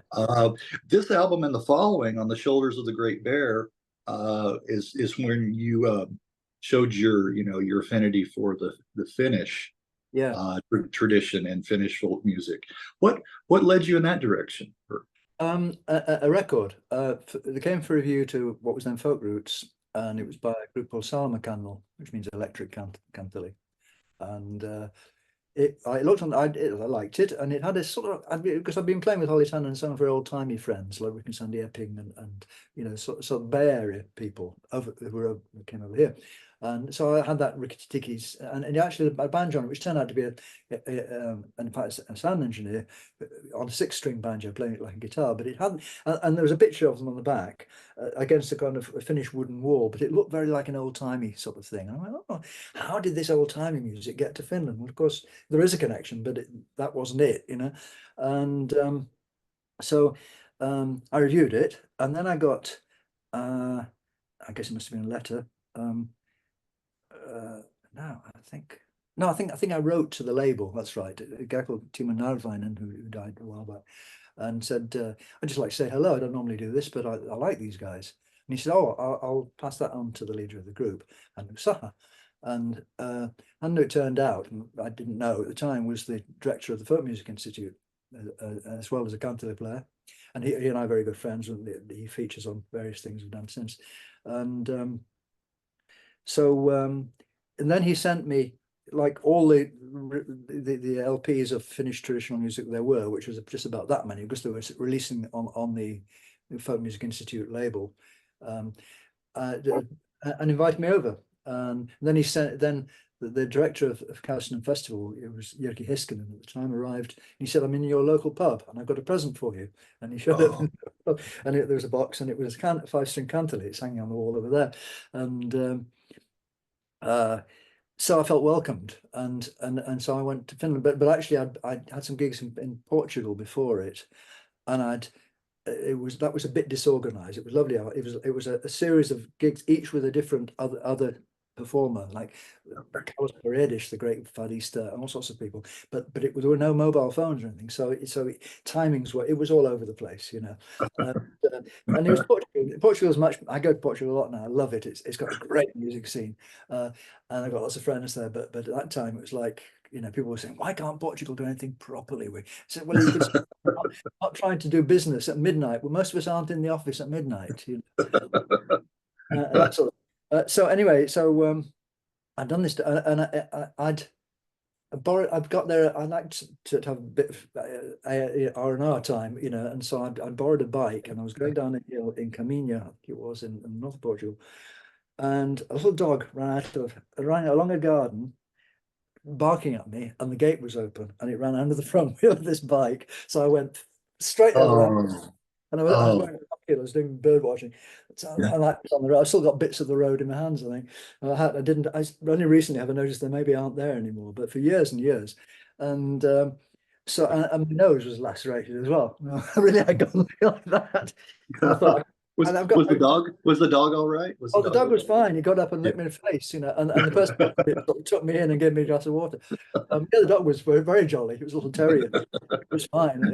And because, you know, it was a Dutch bike of that type where they have no brakes. So, and it means if you're backpedaling, then you can't really put your feet down because you're trying to brake and, you know, at the same time. Yeah. Anyway, so I thought, well, I've got to face the public, you know. So it was Portugal, it was sunny. So I went to lay on the beach, not realizing that it was really very sunny, but it was windy too, so I didn't feel very hot. And I got sunburned as well. And so I kind of went, and then the next gigs, the next time, it was the first time in Finland, and I was supposed to be teaching a mestarikurssi, a masterclass, basically on arranging, which I don't do. I said to them first, look, I arrange by picking up the phone and calling people in. That's what I do. But so when I got to Finland, it was all so calm and temperate and organized, and I just thought, this is great, you know. And I kind of, and then so I kept going back, basically, to cut a long story short. I kept, you know, going back, and the music I found, I expected more exotic, actually. You know, I was looking, I was always, I produced some on the Colonel later, and I was always looking for something in sort of an asymmetric rhythm. And it's not, I mean, they do it now because there's Kaussinen has this great fiddle tradition which the fiddlers now there are more brilliant than they've ever been in history, you know. So anyway, yeah, I mean, I just got drawn into that. I haven't been back for a little while, and I've never wanted to do anybody's music like they do it. There's no point. I'm not Finnish. I'm Right. not Scottish. You know, That's right. Yeah. That's right. You know, that's what I always say. I'll just interject real quick. What's the point of remaking a song and doing it identical? What's the, there's no point, you know. Yeah. I love some of the best remakes that are done in a whole different arrangement. Yeah. Yeah, I mean, it's a good way of learning. If a lot of people learn that way, but I can't, and because I'm playing instruments, then it doesn't. I mean, even with cantilever, you know. I mean, here's an electric cantilever. You can see this one. Yeah. It's blue. They don't have to be blue. But that's 5-string. It's not the first one. It's the one that the first came is, you know, tree wood. So is this underneath the car paint. Underneath. That was made by Kimmo Saria, who actually made my Maravantilli, which I can actually leave that out. It's probably not in sequence with what we're talking about, but so this, I thought it'd be nice to get Finns up, and I'd been working with Tariq and Madagascar band. They play Maravan and Valley. Valley is tube zither. Again, I've got one, but I can't reach it over there. And Maravan is a box, so it has strings on both sides. And Tariq would strap it around the neck, and they could move around while playing, you know, like this. And so I thought, let's get these Finns who are, you know, not known for dancing particularly, except they dance tango and folk dances, but they're not, you know, they didn't have an image of sort of moving and grooving. So I thought we'd get good together. Because cantilevers at that time were always played in Finland horizontal usually on a table, and it was very much down here, you know. Yes. And also you couldn't see what they were doing, because on the big cantilevers, again, I've got one, but it's in a case over there. They have a kind of an edge. So from, if you were in the audience, look, they weren't meant for public performance in that sense, really. They meant for, you know, amusing yourself. And so if people are sitting in an audience and the performers up there, all they could see is this edge with someone rooting around in there like this. And I thought it would be great to get it up and about. So I kind of sketched out this shape. You can see it. And I wanted someone to make it, and Kimmo Saria had made lovely electric guitars, and he had obviously had really good taste, and had done something with cantilevers. So I instead of asking the obvious cantilever maker who made most of the sort of, you know, versions of old cantilevers and so on, who was very good, I thought, you know, he'll have his own ideas. I want someone who's going to go with my ideas. And Kimmo just made it better. But the thing was, I wanted it to have two sides. So normally a cantilever doesn't have two sides, and it's got two sides. It's got two sides, yeah. And actually, we did this was the second generation. The first generation was I wanted it with wooden pegs, but in fact that's here as well. He sent it over to me for a film, but which in the end didn't appear in. But wooden pegs look really nice, but if you put them on the outside and on the other side, then they work fine. But on this side, they wobble. You know. Right. Yeah. So then he made one. So he made two to begin with. One with wooden pegs, one with metal pegs. And the metal peg one worked. And in fact, I used to take it on tour with me with Tarika, just so I had something in the hotel room to amuse myself. Right. And I said, you know, that's good, but I need it to be more stable, you know, more. And so could we try making a double string version? So I made two double strung ones. And then so I worked on this, and it didn't sound that great. Acoustically, it doesn't sound that great. So, and it's quite heavy too, but I was happy about the weight. The weight, yeah, but it's no heavier it's lighter than electric guitar, so it's okay. But then I thought, how do we And I tried to pick up. I thought it's an acoustic instrument; it should have mics on it, you know. And Oh, it fed back like hell. So I said to Kimmo, who by that time had copied the pickup on my zither, without actually seeing it. He'd copied what he thought it did, uh-huh. and in fact he sent me one of his pickups, and it wouldn't fit on my zither; it wouldn't fit under the strings. But he was doing shorter ones as well for small cantilevers. And so I said, can you make me pickups? In fact, while you're at it, make one for each side and make it stereo. So, which is great because the two sides come out. Yes, both sides. Yeah. It kind of, I was doing a gig where I wasn't, I was going straight into the front of house, and it came out one side, and our sound engineer was sitting next to the house engineer, and the house engineer was going, yeah, it's gone wrong. And then the other side came out in a minute. But yeah, so we call this a Maravantali because it's a hybrid between a Maravan, a Madagascar Maravan, and a Cantali, which is a Finnish. Oh, Um, okay. and also this one, I then stuck blue tack on it so the strings don't ring for as long, and also made a thicker on the other side. There's a thicker bass string because it was I was having to tune it the whole time, and we needed something more substantial. So it's been a process of development. I didn't even know how to hold it. I thought I was going to hold it kind of upright like that, like a Maravan, but Uh-huh. it doesn't. You can't actually do it. It doesn't work. Oh, it So doesn't. eventually, I kind of worked out a way of holding it and sort of tucking it under my arm and doing that. And the thing was also that then there's non-slip here because I was doing a gig with Ian and Tigran, and I'd got myself a very nice sort of cowboy shirt with embroidery. I kind of like this sort of thing. And it was so slippery, this embroidery. I'd seen Robert Plant wearing something similar, and I thought, I like that. Uh-huh. And so it was slipping off my shoulder the whole time. So I've had to kind of, you know, but yes, it means that I can reiterate. I can have the same note on each side or not, and it almost plays itself. It just I find the whole key to the instrument thing is if I had a tune I wanted to do, I would let it mature for a while and try it on different instruments, and then it would eventually settle. And I go, oh, that's the instrument it should go on. Which is why doing the Zithers album was like it's all Zithers. And that was because having done this Second Sans album, I brought in Jim Sutherland to produce that, and Yeah. he said, "Andy, you should do a Zither album." And oh, bloody hell, who's actually? Oh, and I thought, and anyway, I thought he's going to want to produce it, and he's going to be paid, Yeah. And Yeah. I know many many years, but and he's moved from being a bit of a wild through these stuff like that into a very solid person, very sort of mature. But Okay. I'm ready now. But so anyway, so I've been invited to the Riff Festival in Rajasthan in Jodhpur. And I'd never been to India before, and it was kind of hot. There was 40 degrees or whatever, but you put on the air conditioning and it's kind of clammy.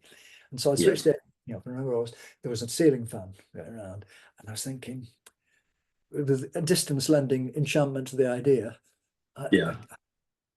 maybe I'll do that. So I sent Jim a text saying, all right. By that time, it was on You scene. gave in. So I could go to his place in Auchtermuchty in Fife, and Auchtermuchty, great. And yeah, so he could produce and engineer and stuff, and just the two of us. It was lovely. Yeah. Well, back to the two albums, the Finnish influence, Language of Snakes. I like Kindness Forevermore. Yeah, that's nice tune. And then you have to help me with this. Maruksa. Amarusha. Yeah, Marusha. Maria. To Maria. It's a Galician tune. Again, Galician music, I first came across, it was the first living tradition I came across before Scotland, really, because my parents, we would go to Spain, drive, and we were in Galicia, and there were bagpipes and, nothing like flamenco and all that stuff. In Franco's time, traditional regional musics were only tolerated if they could be seen as colourful folkloric spectacle, basically. So you get these chorales that performed in the early days of the 20th century, and some of which are still around. And the bagpipers, the gaiteros, would also play with them because they weren't going to get to play anywhere else much. So it was a bit under the radar. It was like the language and the Gallego language. Like we also spent time in the Basque Country in Euskara, was, it wasn't entirely banned, but it was, very much supposed to be. And so anyway, there were these chorales, and to hear people just singing this great vibrant sound, in parallel thirds and so on, just for the joy of it, and then have the bagpipes and conchas, which are scallop shells rubbed together, Oh, yes, yes. and a big bass drum, bombo, and panderetas, tambourines. Again, you can see it up here. And yeah, I just love it. It's a really formative thing. And I when we were in this place called Aguarda, it was called La Guardia in Spanish, but it's now they use the Galician. On the tip of the River Minho, where Portugal sort of Spain becomes Portugal. And there was a thing called the Fiestas del Monte, which is where I was hearing this stuff, and people were singing in the streets and the gaiteros and so on. It was great. And I bought an EP called Canciones de Orense, Songs of Orense, by Coral de Ruada de Orense, which is one of these chorales. And it sounds just the same as what I've been hearing in the streets. And because I bought it like a stall during the fiesta. And then so I learned the stuff off that, and I went back to Spain on my own. I'd spent some time in Navarra on my own, staying with family, but I'd gone back to do a feature on for folk roots on actually Basque music, and but that involved arriving in Madrid. And while I was in Madrid, I did a radio interview and realized that I understood. I had enough Spanish to understand what they were talking about, and the presenter said, "Oh, actually, I've got an whole LP of that," and he gave me a tape of it.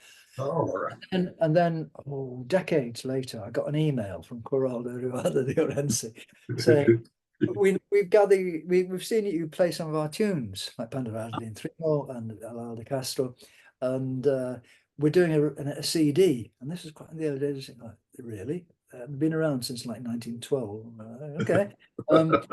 And I said, so I answered in English, and they said, "No, I'm actually using a translator. So I don't speak English." And and they said, "We'd like you to do something on it." And then another 10 years passed, and then I get another email. So we're ready now. And so they did this. They sent me this thing of them splicing together my version of Panderada and Dream, which went quite quickly and wasn't ever intended to be done in a traditional way. In fact, James Yorkson did another version of it that's copied off mine, but is different again. But they grafted on them, trying to keep up with the pace of this. And this is just horrible. Please don't do this. No, tell you what, stop. I'll do something that'll go with it. So I did. I got Integran, and we did something that blended with it. And I told them about my father, having my parents being the reason I went to Galicia in the first place. And my father had died some time before, and my mother had been actually killed in a road accident in Spain when I was at university.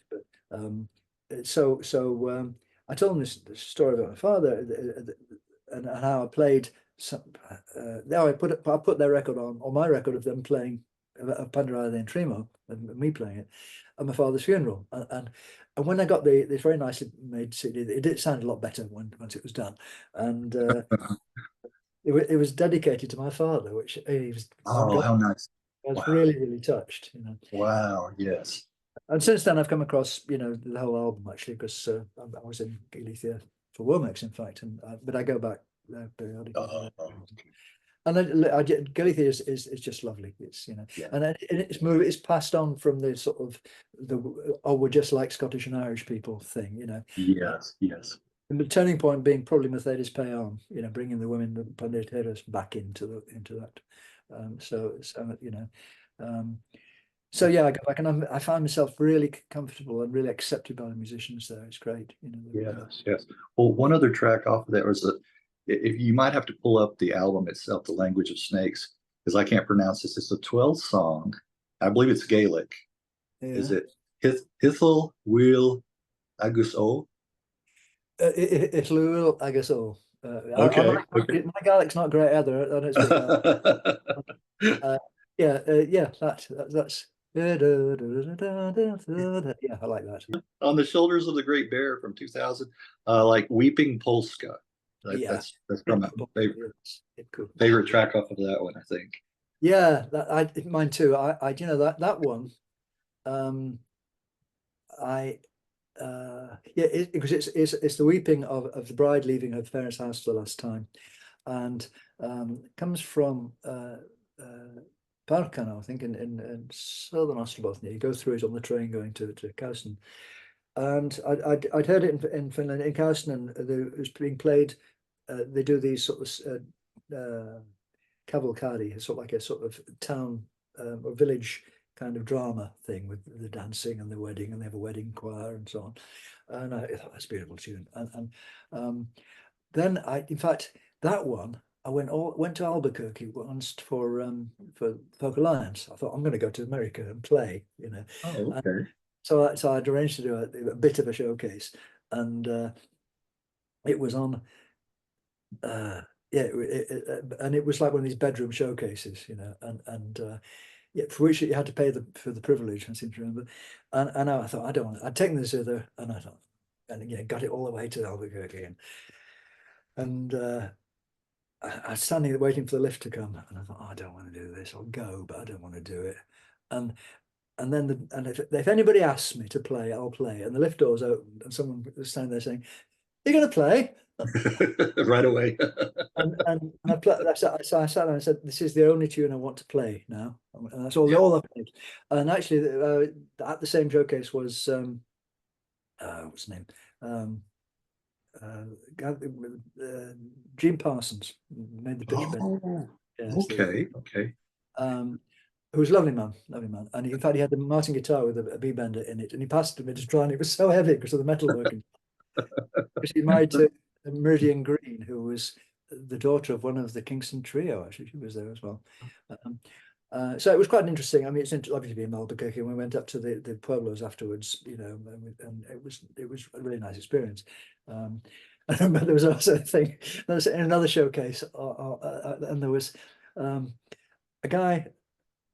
It was bedroom, and it had a big sort of window behind, and it was nighttime, and the lights of Albuquerque were spread out behind him, and he's wearing a cowboy hat and chaps, and I think spurs, but he was singing very beautifully cowboy songs. There was a point to this, you know. It was the old cowboy songs, and I was sitting on the edge of the bed. Next to me was Mike Seeger and Hank Bradley. I don't really know Hank Bradley. He's lovely. He moved to Seattle, I think. Yeah, I mean, he became one of the Seattle people, but a very funny man and very sort of a great tune writer. Wrote a lovely tune called Tilden, I think. But you know, I'd known him through sort of old timey connections, and I didn't really know him. I'd known you of him. Anyway, they're standing next to me, and I can't remember who said it, but one said to the other. They just turned to one another and went, "There's a lot of sagebrush up here on the 17th floor."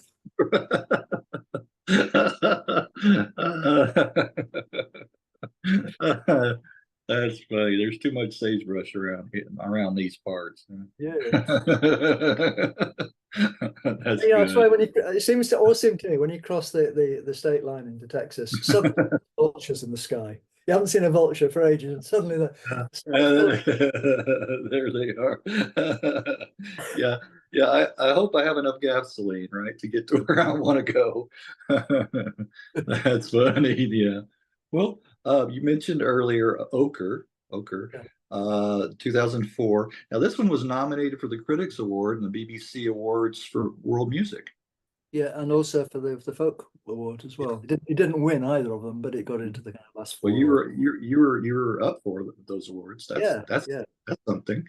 yeah, Yeah. yeah. It was interesting because, yeah, I mean, it was that what I wanted to do there was it was consciously having done the Great Bear album, which became a show. I mean, we did this amazing sort of touring show. Uh, that was my outsider's view of Finnish music, intentionally an outsider, you know, going, this is because the Runo songs they didn't seem to be doing much with, and the way I could see the possibility of this very minimal music, I thought, well, there must be a way. So we tried to do that in the album and very much in the show.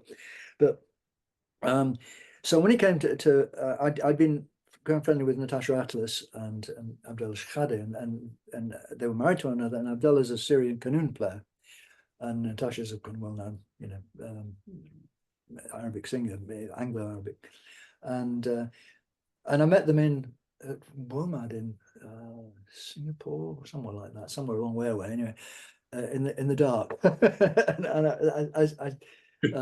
and I'd met Abdullah already, or I'd met him earlier on anyway. And I said, "Oh, how are you here?" And there's a voice, and Tasha's not very big, and he's with me.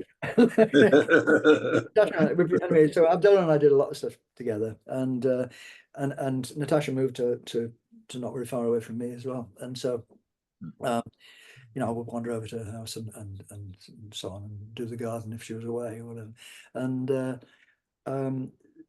then she lives in the south of France, and we drove around the south of France looking for places for her to live. You play with your friends, and so that's how that happened. But I thought, well, and Abdullah had various connections in that world, and there was Matthias Sohorides, who's a great Cretan, rather not Cretan, a great Pontic lira player, which is like a very thin spike fiddle, upright fiddle, great player from Thessaloniki, and so I thought, let's see if I should do something. I'm English. I should do something English. Because it's always been there, Scottish and the English music's always been there. But so I thought, so I gathered together a whole lot of English, because I didn't actually like the songs, quite a lot of songs very much, because they didn't seem relevant, you know. And but I thought the tune, there's something about these tunes. They're a lot of them in Dorian mode, and it's rather appealing. And I thought, let's just treat them as a single line, because in Arabic music and Middle Eastern music, it's not about vertical harmony; it's about single line melody. And so I thought, let's treat them as if they were that. So I compiled a load of these things from Vaughan Williams collections, all sorts of stuff, and just actually physically I scanned them and took out, deleted the words, so they just had numbers, so they weren't associated in anybody's mind with the songs. And in fact, the people on the album, the only person who might have known them was Ian Blake anyway. And I kind of threw them at these people. We went to West Wales. There's a lovely studio, and just kind of went at them basically, and so interpreted them, and Abdullah would go over my shoulder and go, "We'll do that one," and then we did, like we did. I'd taken, I gave everybody this folder which they didn't really look at much, and then I'd taken a book of ballads for some reason, and also I played them the Joseph Taylor recordings, Canterbury Fair album, which I said, "Now this is crucial. This is unaccompanied English singing from a time, from a person in a time when it really was like this. This is not some old person making mistakes. This is actually, the things." Yes. And they were really quite taken by that. And Leo Ruddock, who's a great Welsh triple harp player, was also came and played, and because she'd worked at that studio before, that was the reason I went there, actually, because I'd seen it on one of her DVDs, and oh, that's nice, and phoned up the producer and said, "Where's that?" Yes. So the Lord Bateman tune we hadn't thought of doing. So it seemed to spring. So I don't know what someone said. I like that one, and so. And Natasha said, "What's it about?" And I went, "Well, I don't know. I got out the ballad book. I should know, but I couldn't tell her in detail."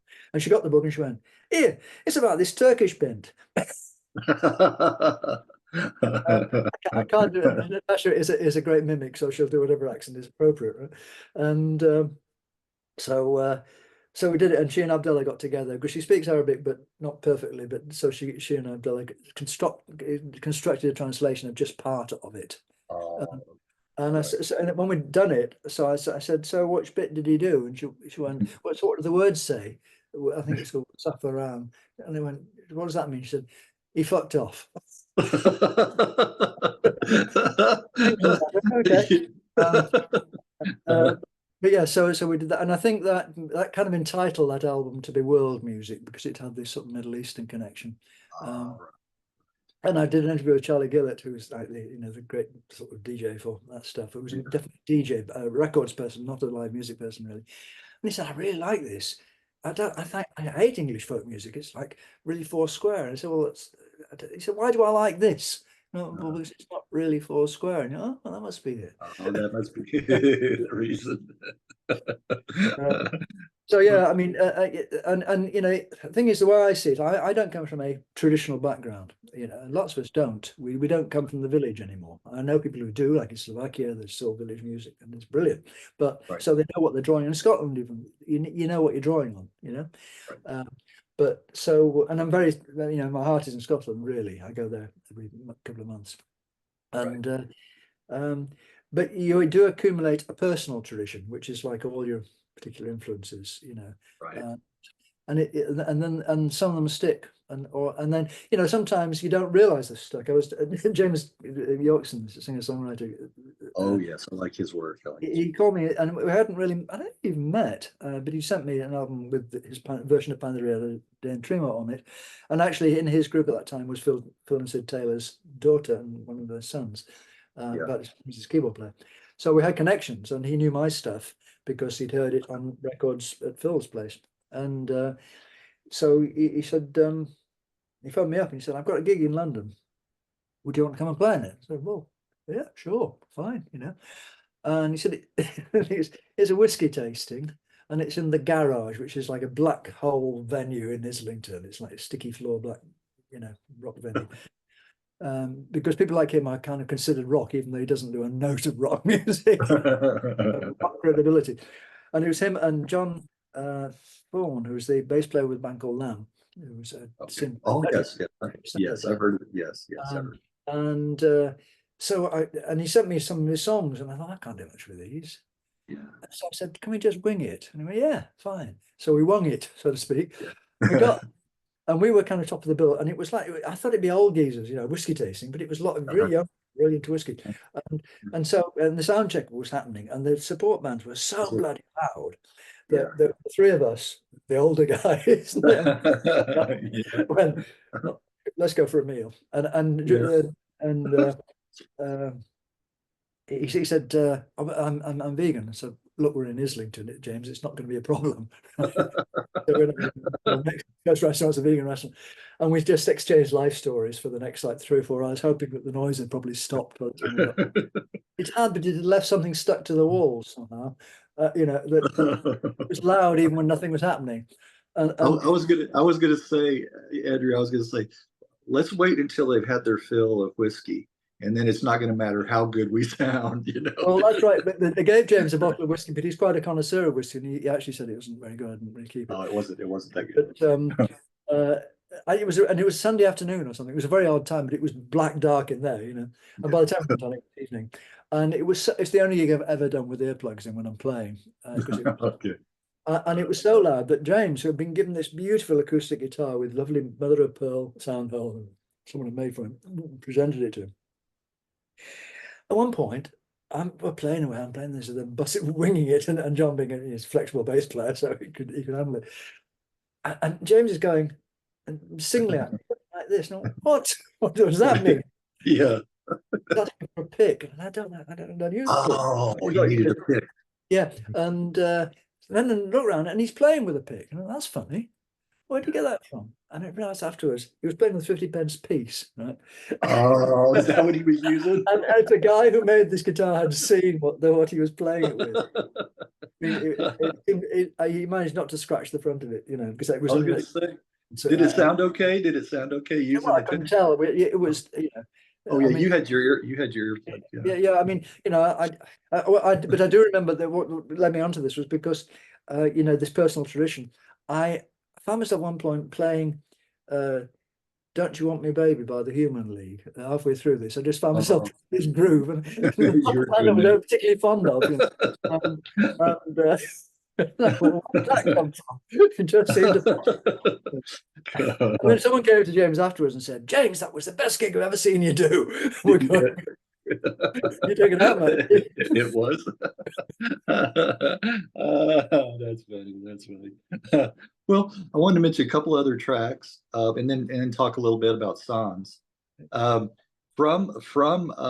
Ochre, I like the Blue Rock. That's probably my favorite off of that. Yeah, that was entirely Leo. That's just she was actually because it's Gary Glass, the Blue Rock is she comes from Anglesey in a small, and the where we were in Pembrokeshire sticks out a bit, and it's the same vein of rock that you also find in Anglesey, and I just she took one line, an alternative line of one of these melodies, and just improvised on it.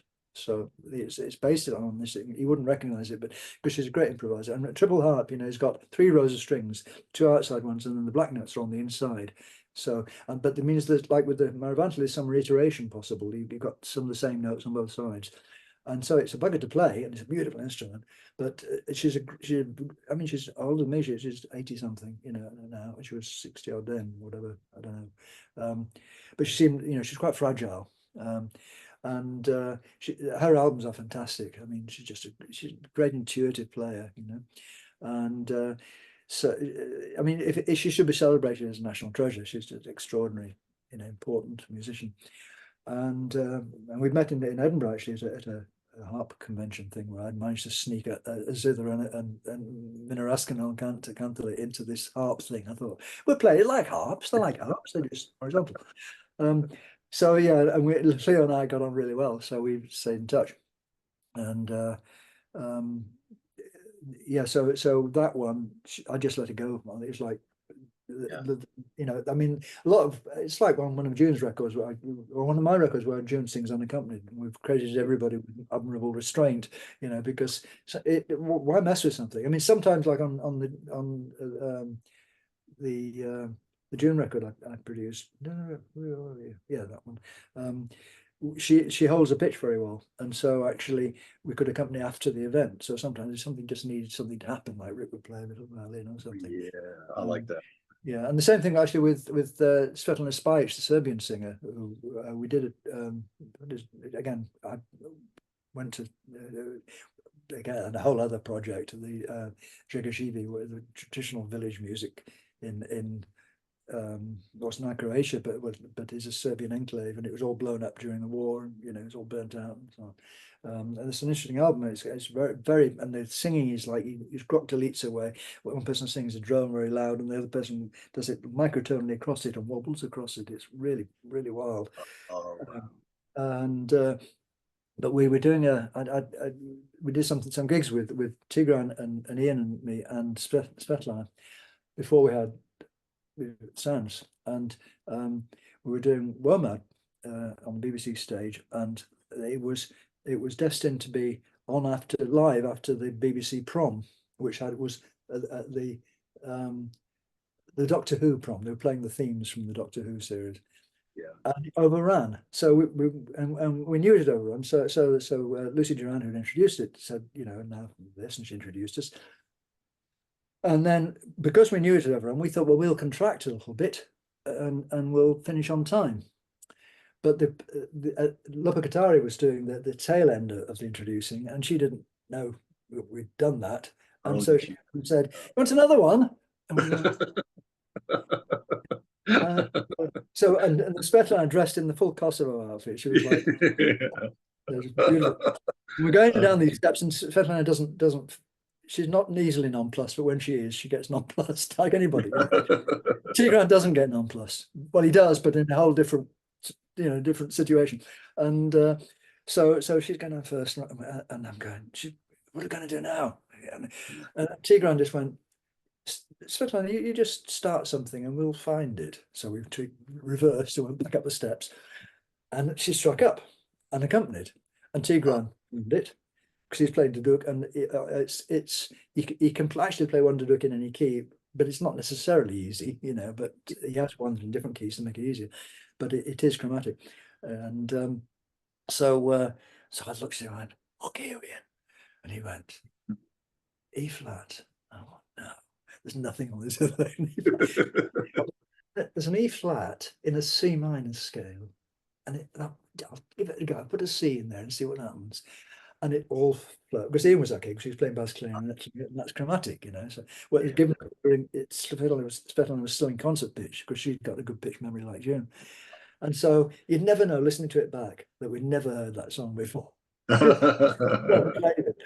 And I love that because the audience get it. I mean, you got it when Martin Simpson and Holly Tanner and I were doing a trio thing once at Bracknell Festival, and there was a thing we always played when we kind of rehearsed, but we just improvised this the Cutty Rem. It was just we improvised it, and we did that, and the audience sense they could sense that we were improvising, that we were creating something there and then.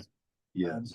Whereas, like if you've rehearsed something, it can turn into fun once you've got it completely internalized. But it's like, if a tune I play it, but I've got the freedom to play it differently if I want. And but if it's rehearsed, it's like an exam. I found it it's becoming like an exam. Right. Yeah, exactly. You just hit on a point too. That's why I like doing these video interviews, because they're spontaneous.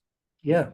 Yeah, it's not rehearsed. It's going to be a double interview, isn't it? It's right, because the written ones can be a little too contrived. The answers a lot of times. Oh yeah. You have a long time to think about your answer. But well, yeah. When I guess looking at one tries not to sort of get anybody else in trouble. To say something you might regret later. Right. Yes. And I have that after these interviews sometimes. Could you take that part out that I said? Yeah, right. But you also have a lot of, I wished I had said.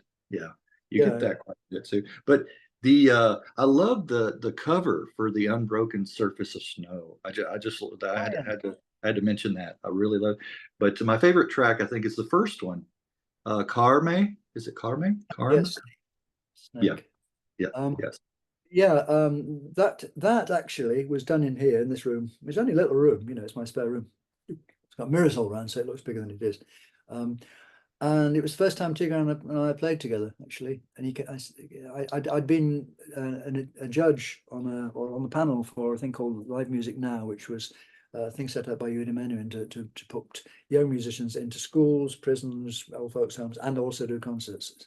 And they suddenly they opened it up to people not from the classical tradition or not British, and they allowed it to be a bit wider age-wise. It would have been up to 25, but they realised that if someone's arrived here, it's going to take them a while to figure out what's going on. And this Armenian duduk player showed up. And he's really and so I sort of had a word with him and said, come over and play. And so that was literally. He said, well, can we record it? So there's a desk over there that we used, and we just started playing, and that was it. And then at one point, I picked up something else and just played that, and it was all very free. And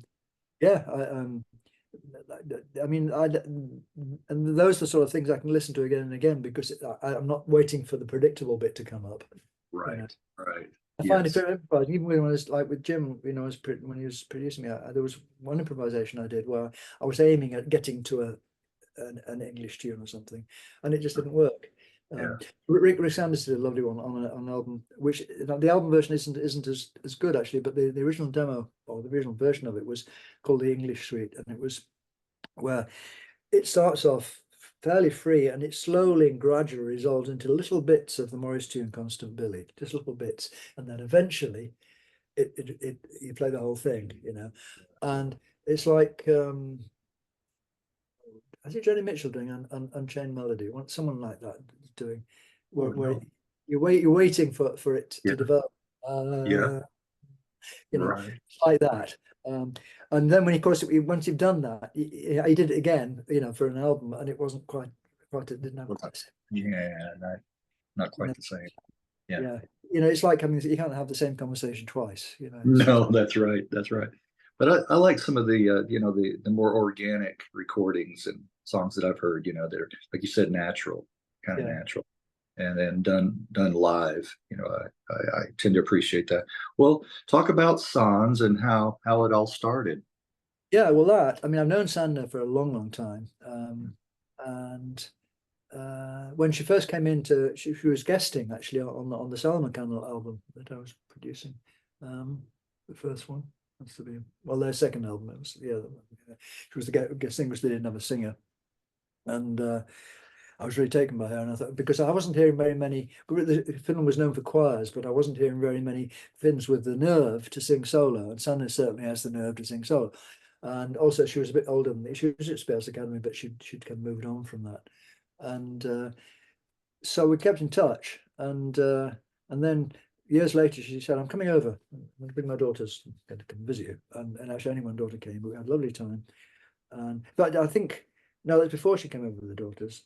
Yeah, yeah, that was done actually when she was here with Edinburgh, and their flight was like the next. They were staying with someone else, but then the flight was the next day. And we had a very long night with um, in their, I think in the hotel with Murray Boyner's band and Jan Garbarik's band. I don't think Jan was in the room, but so it was a long night of quite a lot of drinking and so on.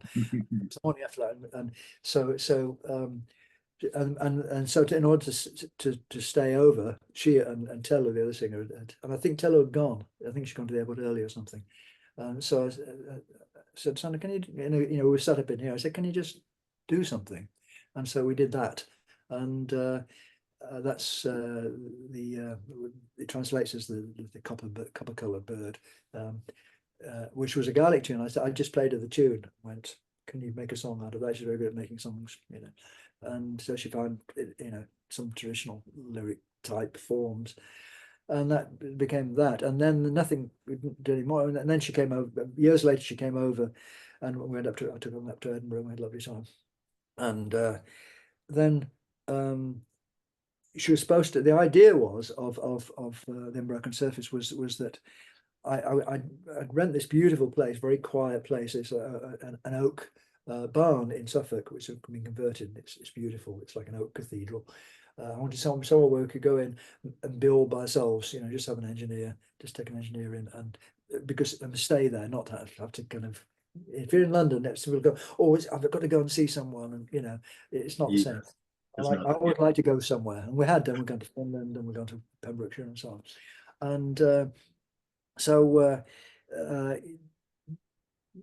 their plan was that she and Svetlana would meet. They'd heard one another, but they hadn't met. And so I thought, I need somewhere where they can walk in and go, "Oh yes, I'm very comfortable here. I like this." Because I'd even people are renting off. I'm driven over there. So why are you coming to see it? I said, "Well, because I want to know what the acoustics are like and stuff." Yes. And yes. so and then Svetlana, her visa, we couldn't get her into the country. She got as far as she was in. She could get it into. I think I was with her in Womex when it was, I think, in Denmark, but they changed the application procedure and they asked for bank accounts and stuff like that. Instead of just going and seeing someone in the British Embassy, it all become done by an external body and a company, and so we couldn't get her into the country, and and then a few days earlier, Sandra said, "Oh, I'm really sick. I can't come." Oh, great. So we've got, a thing with two singers with no singers, and that plan. Right.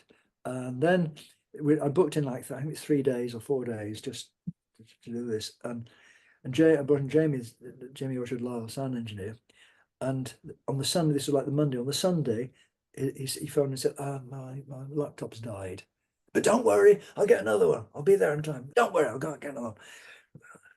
Yeah, well, maybe. Anyway, eventually he did, but so it was getting to like Monday afternoon, and and then eventually we went to where the railway station was, and very slowly this train came in. The train had broken down along the way or something. So eventually, and we've been waiting for hours. So we went to the place where we were living, and I thought, well, let's just plug everything in, get everything set up, let Jamie do his desk thing and all that, and then we'll have a meal and we'll play. I can't remember which order it came in, but we'll cook dinner. And so we did, and we played. And that long track on there, the title track, actually is the result. And it's 34 minutes long. It just seemed to go to work, Yeah. And then, but Sana said, "Look, can you leave me? I'd like this. I can see this is going to be a conversation. Can you like to be in this conversation? Can you leave me something in 5/4 or 5/8?" Because a lot of the Runo songs are in 5/4 or 5/8. And so in the course of that, I just played something in fives for a while. And then the others didn't do anything much, they were, "What's going on here?" I don't think I told them much. I just kind of played. And then Sander came here to my house later on and just dropped in this, which was actually part of the first part of the Calvala. about the the birth of Heinemann, and we didn't edit actually. She just dropped it in, and it sat on the right length. Oh, okay. And then when we came to master, we went down to Duncan's place, Duncan, mastering engineer, and Ian and I went, and Jamie, and Jamie and I were very happy with it as far as the recording as it was. It just worked. There was something about it that had a flow to it. And Ian, of course, having his own studio in Australia, had kind of worked on it a bit, to cleaned it up, not changed much, but just taken out, the sort of the mics that weren't being used and stuff. And it just didn't seem to do it. And Jamie and I driving to the master, how are we going to tell him? Yeah. And Ian's he's very relaxed, it was all right. But the weird thing was when we were mastering the album, none of us spoke for 34 minutes. We just, cut off any mastering, you kind of chat a bit, and Right. Yeah. But you didn't. And I just love the arc of it. But the thing is, and then to play it to Sanna when we got to Finland, and it was that point we'd said, let's do some gigs, do something with Sanna. So we got ourselves booked for the Carstenen Festival, and she'd not met the other guys at all. And so anyway, I borrowed something to play it through, and she went, "Where am I?" Well, yeah, if I'd made you any louder, it would have unbalanced the whole thing, because we did stuff after that. And if it would have just seemed like, what's the point of that? Yeah. I still stand by that. But I said, never mind, we'll do something proper later, And we went on stage with no rehearsal at all in Carstenen. And on the first gig, and I borrowed, it was quite a small room, the first one, and I just borrowed some Genelec speakers from an engineer I knew there. And it worked like a little PA. It was fantastic. And we did the first number, and Sanna she first said, "I don't know what I'm going to sing. I might just get a cookbook and just sing the lyrics from a cookbook or something." Yeah. She sang this epic ballad, and it was all in Finnish, of course, and it was like, wow. And it stopped, and I went, "What am I going to do now?" And Sanna, do something. Someone do something. And it was always like that. It was like, sometimes I would say, "Tigran, you're going to start this one," or Ian. He's not shy, but he was quite retiring, "Ian, start this one," and we actually swore we would never plan after that. And we did the tour that we did the live album on in Flanders, the first gig, and it went fine, and we thought, well, that was okay. And the next gig, we sort of tried in a way to kind of repeat some of the things that worked in the first gig.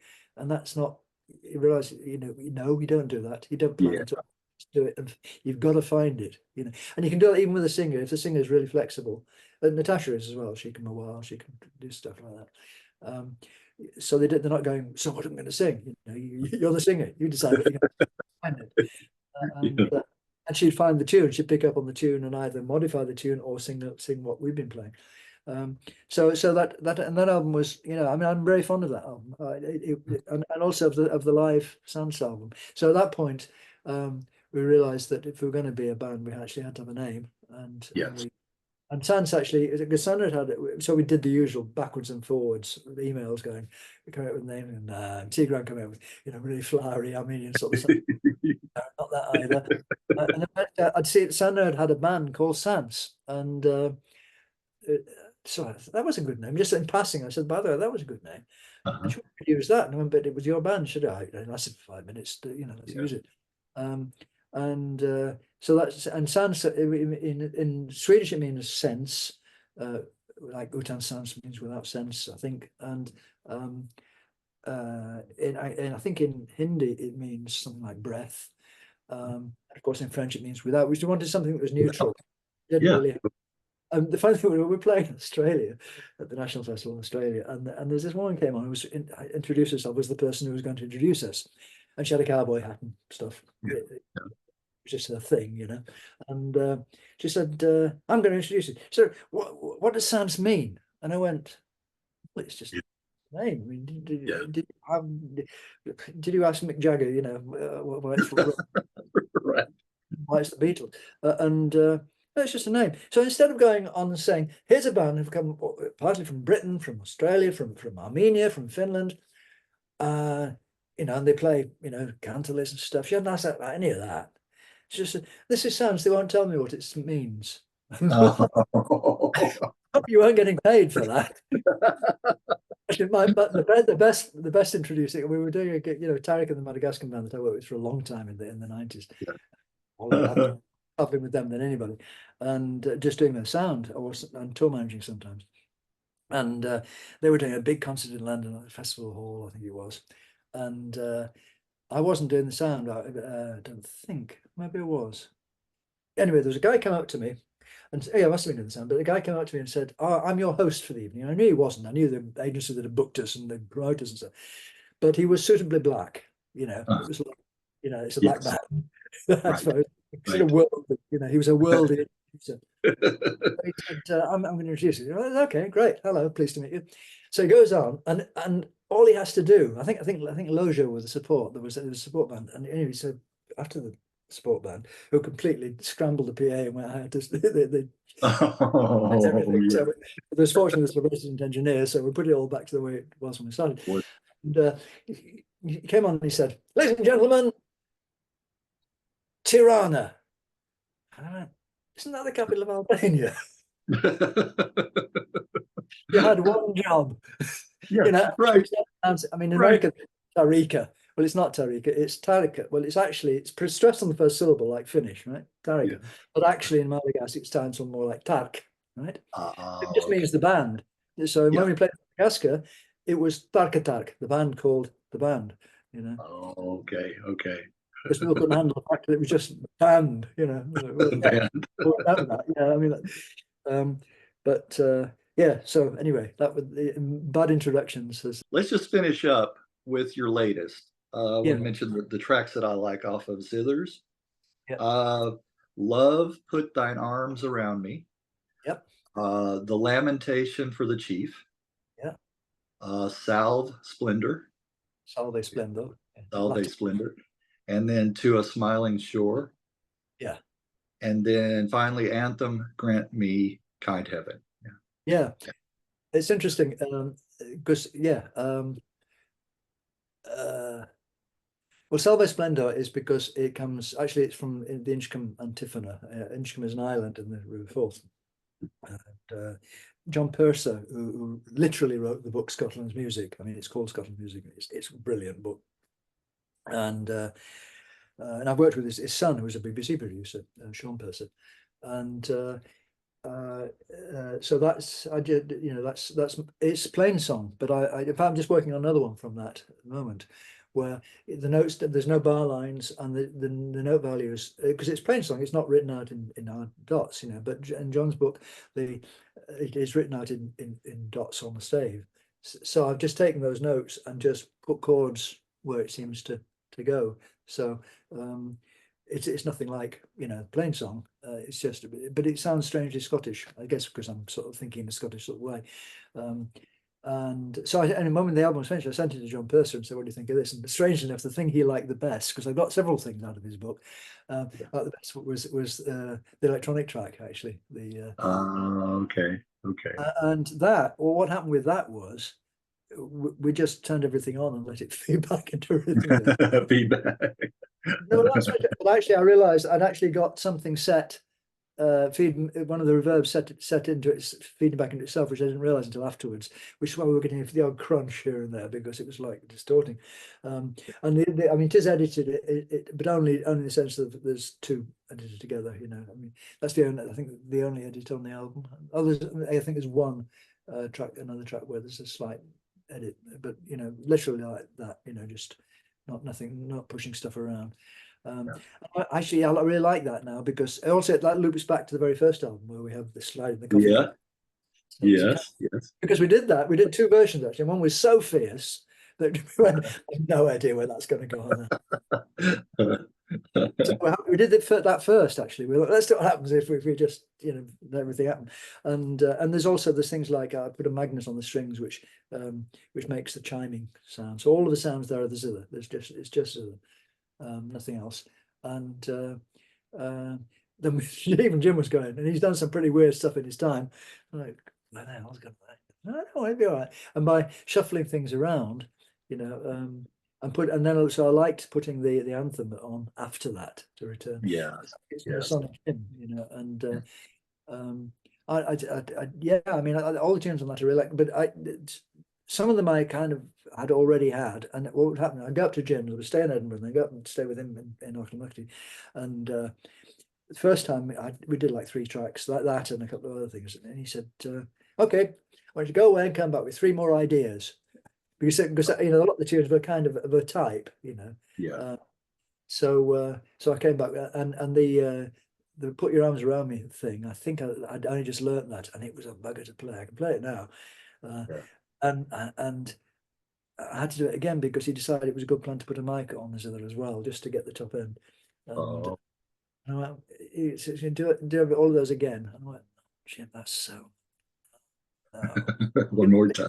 But you know, he's big, and that's why I brought him in for Sans, because I thought he's the only person I know who can boss Sans around. Yeah. In it, you know, when it's my album, I can do what I like. I can leave things out, you know.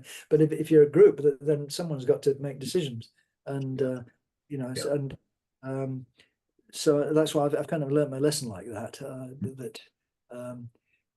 Because I had to make executive decisions, even mixing sounds, because not every, you can't have a whole band in mixing, and particularly Sandem was in Finland, then she moved to Germany, and her daughter's in Finland, and then she's moving to America, and it was all, you know, too much. So